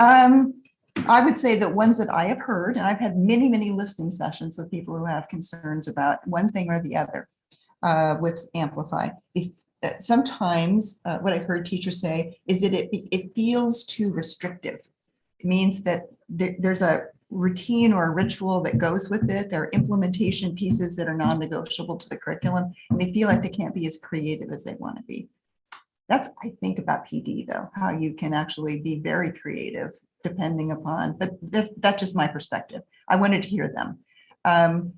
There were teachers who felt like the writing component of the 4th and 5th grade, the intermediate, 3rd, 4th, and 5th grade was not strong enough. We're hearing that very clearly. So we're looking for supplemental writing materials to make it better. So that's what you're talking about, is if teachers are saying this isn't working, we need to then go and figure out long-term, is this a trend? Is it a building? Is it one building that needs some additional coaching? Is it a classroom team that needs some additional support? Or is it something that's in the curriculum or not in the curriculum needs to be there? And we have every option of, purchasing and implementing supplemental instructional materials. That's part of the work we do. So I told those 4th and 5th grade teachers that were complaining about not feeling like CKLA was meeting the needs of their students in their writing, that we will look and find additional materials for them. And then how long have you been using it already? 7 years. Oh, so you've been already using this program? CKLA for K-5. Okay. The first edition, which doesn't have the interactive part. Oh, okay. And the 2nd edition. Wait, that's the only way to put it. It's way better. And to put it in my 3rd graders' words. So this is just an updated It's version. an updated version, and it took, so what it had done is separate the skills from, what am I thinking of? It had The foundation. foundations and skills are separate now. Foundations and skills are together in one book, even though you're still teaching them separately, but you're teaching them through one lesson. So what's foundations? So we It's know. your Phonics. skills are more your phonics. Okay. And then your foundations is more of the literature you're reading, the nonfiction, and am I saying that right? Am I doing that right? Pam's looking at me. So, yeah, that 3rd grade is kind of. It's a transitional year. Yes, so I'm in a in transition K1 too, it's a lot of they have foundational skills taught separately from what they call listening and learning. So in listening and learning, that's where the teacher is reading to the kids and they're discussing it and writing about it. In K2, it used to be K3, but now it's only K2. So now in 3 through 5, it's all together. There isn't as much of the teacher reading to them. The nice thing about the teacher reading to the students is that the material that they're reading is at least 2 grade levels above what they're able to read themselves. So they're learning that language and that vocabulary that they need, that will eventually help their reading to rise to, because we know that language is the ceiling of what we can read. And so I apologize for seeing different. 3rd grade is almost like you get all of it. You get a little piece of all of that because you're transitioning from learning to read to reading to learn. So you're doing that transitional phase throughout the year. And then by the time you're 4th, 5th grade, you're doing more of those. So that's why I was like, it's not for every grade though, it scaffolds through the grades. So I just want to honor everyone's time. It's been a long day. We could talk and talk. And if you want to talk with us, we will have coffee and we will talk to you about anything you want to talk about for English language arts. But I will say that I really want to make sure that you have an opportunity to even talk with teachers about the curriculum right there, if you want to have those conversations so that they can show you what they're talking about. And we want to make sure, especially if you've not really dug into the middle and high school pieces, I can actually help you navigate those as well, because there's a system in the high school portion that I spent the weekend on Memorial Day weekend just reading every one of those books. So for me, I'm pretty excited about now understanding a much better idea of how it works. So I'd be happy to do that as well. We'd also entertain any other general questions. Well, I guess I have two things. Yeah. So, ultimately, we're here to teach, right? The kids are here to learn. Academic performance has been a concern, I think, of all the board members. And I guess I won't speak for everyone. For me, my desire is to give you guys the tools and knowledge that you need to be successful, and the kids be successful, right? I think that's why we're here. So my question to you is, you did a little bit of a kind of compare and contrast. It's obvious that you guys are excited about this curriculum, right? But from a student standpoint, what did you see compared to previous? Good question. So you could actually talk about the pilot that you did with. Yeah, Benchmark, too. so I got a chance, I dabbled in a little bit of everything. Last year, when we transitioned to the limited in-person learning, I had a chance to work with a small group and do one of the newer units for 5th grade. So one of the differences as well in this is there's a shift in each grade level and a new unit. So one of the units in 5th grade currently was shifted down to 4th grade. And then they brought in a contemporary fiction piece on fossils, which I piloted that a little bit last year with 5th grade and got a chance to bring in some of the fossils that our family had brought in from John Day, and kids got to look at fossils. But looking at that, students really become more engaged in the curriculum. I also did, I piloted Benchmark, with Benchmark, right? That was the other option. That was the other option. That also had some social studies and science, but what it didn't have was building that background knowledge. So students were curious, and I think that's what I've loved about some of the newer curriculum coming out, is that they do a lot of the social studies and science within it and exposes the students to be more interested in those. You think about kids go, oh, social studies, oh, science, and separate it from the reading piece. But the downfall to that curriculum was they had too many questions, and the focus on learning to read and reading to learn was, now I've got a couple questions because I don't understand what I'm reading about, because you had to have that background knowledge about the subject, which is something that CKLA, again, taking the 5 senses and then talking about body systems, it all builds that background knowledge leading up to each unit. And then previously, because I've been here 8 years, so I was only here a year before we adopted the curriculum. So we were using Reading Street.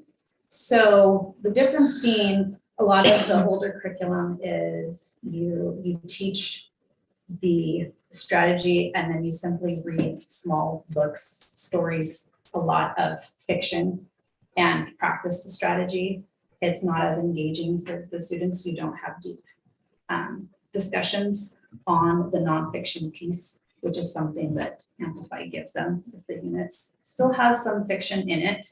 3rd grade has Wind in the Willows. I mentioned the contemporary fiction. However, again, you're bringing in some that nonfiction and fiction piece. You're bringing in facts as well as a made-up story. But I've been familiar with CKLA mostly. So, and actually, Audrey's new this year. So I guess maybe Pam could talk a little bit more to the difference in some of the previous curriculum to now. I guess, sorry.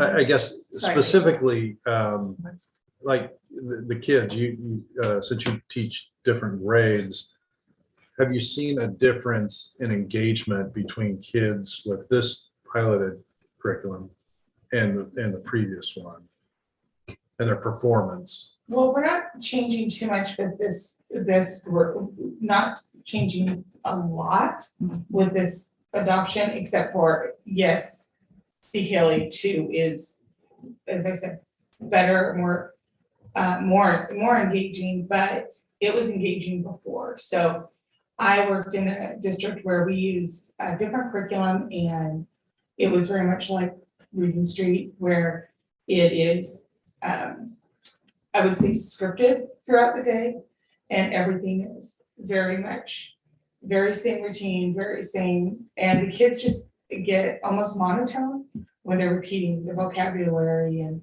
they're reading, but do they really care what they're reading about? What I see my students, when I see my students having rigorous conversations about the solar system and galaxies, and they're on their own doing that, that's engagement to me. That's when I'm seeing kids work together. And I see that throughout CKLA when we're reading Wind in the Willows, and they're trying to make predictions about what's going to happen. They're interacting together. That's really neat as a teacher when they're trying to, I taught Romans this year, and they're learning about the different aspects of Roman life. And what would that be like if it was today? And I wonder what it'd be like to be a kid in Rome and that kind of thing. And everybody's talking and they're not messing around, so to speak. So when you have a curriculum that's very set and get, is what I call it, like your teacher talking at you, lecturing at you, you have kids just check out. And this curriculum, to me, it doesn't have the opportunity to check out. You have to keep going. Yeah, you have to keep plugging in, and they do that by switching up different things, like the different graphic organizers that they will then use in high school. They will use in middle school. So they're being introduced to Venn diagrams, but also compare and contrast worksheets and different ways of taking notes and writing their information. So Well, that's just my, that's does that help? awesome. Is that more? No, that's great. I guess it's just neat to see this because my background, my degree is in engineering, and I mean, it was a lot of memorization. I mean, this probably fits with Dr. Phillips. So you go through, 5 calculus classes and all your algebra and all that stuff. And it just kind of struck me is that nothing's really changed, right? Now I have, 4 kids of my own and struggling, even with all my math background, trying to teach my kids, they get frustrated. But I always thought that if all these classes, right, are interconnected, you need English for everything. Math permeates everything we do, right? So I guess my question is, it's exciting to see this. Have you engaged some of the other disciplines like history and science? It would be interesting to see how this is going to affect engagement when they get into those classes, but also their performance. And then the next question would be, do you have, curriculum accompany, and I don't know these companies, right? But are they working together holistically in the same type of manner, for all the disciplines, right? Is that where we're going with this, right? I mean, I think context is everything in human learning. I mean, you have to have context. You have to understand how things fit, right? Even though that understanding changes over time as you mature and you figure out other ways of how they fit. That's the cool part about learning as human beings. I would say that my best teaching was when I integrated multiple content areas. That was my very best. And I'm going to tell you right now, elementary teachers rock because they integrate everything, right? I don't even know how they do it. And middle school, they get a little less integrated. When we get to the high school, you have to really push to have integration. It's again, probably similar to the way we got educated when we were coming up in high school. You went to a class, you got that content, that's all you had. We know that we don't change because we age. We actually still need context, and we still need to understand the baseline ideas that link everything together. One of the things that I would say, though, is it's something that, just like mathematics is a universal language, we need to make sure that every student in our district has a strong literacy foundation so that they can be successful in other content areas, right? So they can read and write at grade level and beyond. And that is what our goal is, I mean, that I'm going to be really clear about that. The goal is to make sure that every student in our district reaches grade level mastery. That is a big, bold goal. It's going to take us a lot of energy, time, foundational skills to be able to do it. But it is the most important thing that we can do. I'm going to get a little passionate here. It's the most important thing we can do for our students to be successful in life after high school, because those skills help you completely fly in your career, right? If you have those skills. And I would say that I've seen it done. I've participated as a teacher and as an administrator. I'm pushing those boundaries to make sure the achievement is reasonable, but also aspirational. We can't just make do. We want to push kids to a further level of understanding and a further mastery of information and of who they are as learners. I think that's really important as well, because every kid doesn't come with the same set of skills. An example would be, some of my best students were dyslexic. They were unbelievably bright, fantastically intuitively interesting, and they struggled with reading. That is where some of the classroom supports really help, so that the kids can actually overcome some of those things. That said, we have lots of work to do. I'm going to be really honest. We have to climb up out of some pretty negative spaces in terms of our student achievement. I mean, I've seen it much higher. I've seen it just as it goes. I've seen it in all of these different places, right? I've seen it very challenging, and I've seen us actually really come together and push forward together and learn to teach together and practice teamwork. It's no different than a winning team, because everybody has a part to play, and we have resources to move forward, and we believe kids can learn at high levels if they have the resources, they have the skilled teachers in their classrooms, and they have a guaranteed and viable curriculum. Yeah, and I like what you said, Lindsay, setting high expectations. Yes. And I think the other thing is, from a learning standpoint, I guess from my own frame of reference, and kids and stuff, and work, I think creating a vision of where you're going to go and why you're going to go there. I think when you just teach and they have to memorize, and also infusing that learning with things that kids find engaging. Now, not every kid is going to find each thing engaging, but just infusing that into the learning, right? I mean, in math, right? When you're learning stuff, hey, on week 6, we're going to be learning this. We're going to make a model rocket. We're going to make a catapult, whatever it is. And this is where the math plays into it, or having guest speakers from different industries. Hey, we've got somebody from Intel coming to tell you about how the chips in your phone are made, or your PlayStation. I use these days, but just an PlayStation. Even I know. Right? Yeah. But you know what I mean. I think that's great. Yeah. Yeah. One of the things we also got to teach this week was teaching about the Hubble telescope. Oh, cool. And if any of you remember about the Hubble telescope, it was a massive failure when it was first launched. Massive, big. The mirror was wrong. It's wrong. So being able to teach social emotional learning through that lens, they not only failed, but they also have to go in front of the public and own their mistake. Teaching that is there's some really good opportunities in this curriculum just to show things like grit, and there's areas in Wind in the Willows to show kindness and patience. And so we are able to teach the emotional learning that our kids need right now alongside with this too. So I would love to invite you, anybody in the next couple of weeks before the 14th of June, which is when we'll bring a recommendation to you as a board, to make an appointment to come in and have a small group conversation, to come in and have a one-on-one conversation, to look at the curriculum deeply, and to make sure that we answer the questions that you as a board have about this very important investment.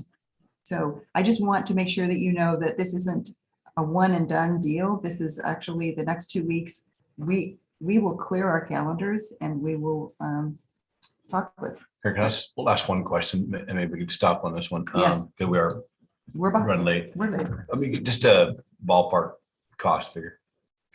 Well, you know what? Maria gave me some numbers last week, and we normally budget about 1.2 million for an ELA adoption, K-12. We are not that high on this one, and there for a couple of reasons. Number one, we have benefited a little, well, I would say that the costs are coming down lower than we anticipated, specifically in the high school curriculum. High school curriculum is usually the most expensive curriculum, and this is actually $250,000 for a 7-year adoption for the curriculum, because it's a different thing. It's not a big textbook that you have for 7 years and use the same textbook. It's a set of strategies for teaching critical reading and writing. And you can use any resource that you have already, or you can purchase additional resources to do it, right? So I think that that's going to make us come down under $1 million. In fact, let me look. I think the quotes have come in, and I can report back to you on exactly how much it costs. Reading literacy. It's worth it. It's worth it. And just get ready, because next year we have math and we have social studies. Oh, that was going to be my question. What will be the next? And if most likely these curriculums that you guys are adopting for languages, English language arts. If that, you know, if this company has also ownership of math curriculum to kind of pair it, or if that's, I mean, I'm just. Yeah, curious. we'll look. I think that, yeah. We use this. Okay, yeah, in fact, our district does use Amplify Science. Okay, great. So I don't know if they do mathematics, but we will definitely look at that. But Matchy, I like it. matchy. I'll be over there. If you really want to still talk about this, I'll be over there. Let's go ahead and, I think if anybody has questions for Pam or Karen, you know, write them out, get those, you know, and Karen just offered tonight, I can come down. You know, if you have time in your schedule, come down and schedule a half hour, whatever, and ask pointing questions. Trevor, you have a couple about like math stuff. I know you're kind of in that math. So, but I mean, I think that'd be a way to get some of the stuff answered. So we're ready to go on the 14th. You betcha. We're really great planned. Thank you guys very much for coming. We have in. this wonderful thing we forgot to give you. We made QR codes. QR codes with links to all the curriculum. Awesome. So you can look at their website, and then you can also look at the Oregon State Caravan presentation. So each publisher presented about a 50-minute presentation. For you. So So we're gonna make copies, we're gonna give them to you, you can scan them. Awesome. Thanks. Trevor, I'll help you on that. Okay. On scanning or The whole, yeah, scan. QR how to pull up the QR code? How to pull up the QR I think code. I'll be teaching you that. Karen, are you good to go Oh, there? I'm totally good to go. Thank you very much, ladies. Yeah, you. thanks for Yeah, coming thank in. you. Thanks for Okay. your time and your patience as we work through something that for us is a big deal. It's for us to. We will adjourn this meeting. What is the Rowan? and- Yeah, what is Rowan? Rowan's still listening. She's amazing. Rowan's on twice. Yeah. I know. What do you Oh. think? Rowan? Maddie has the same, And has, Maddie? Maddie has Rowan's name. Oh. It mixed up the names a little bit. Yeah. So But it sounds amazing. It sounds like an awesome opportunity. Yeah. Great. I want to learn about the Greek stuff, Rowan. That's what I want to learn about. Okay, we're gonna adjourn this meeting now, and we'll back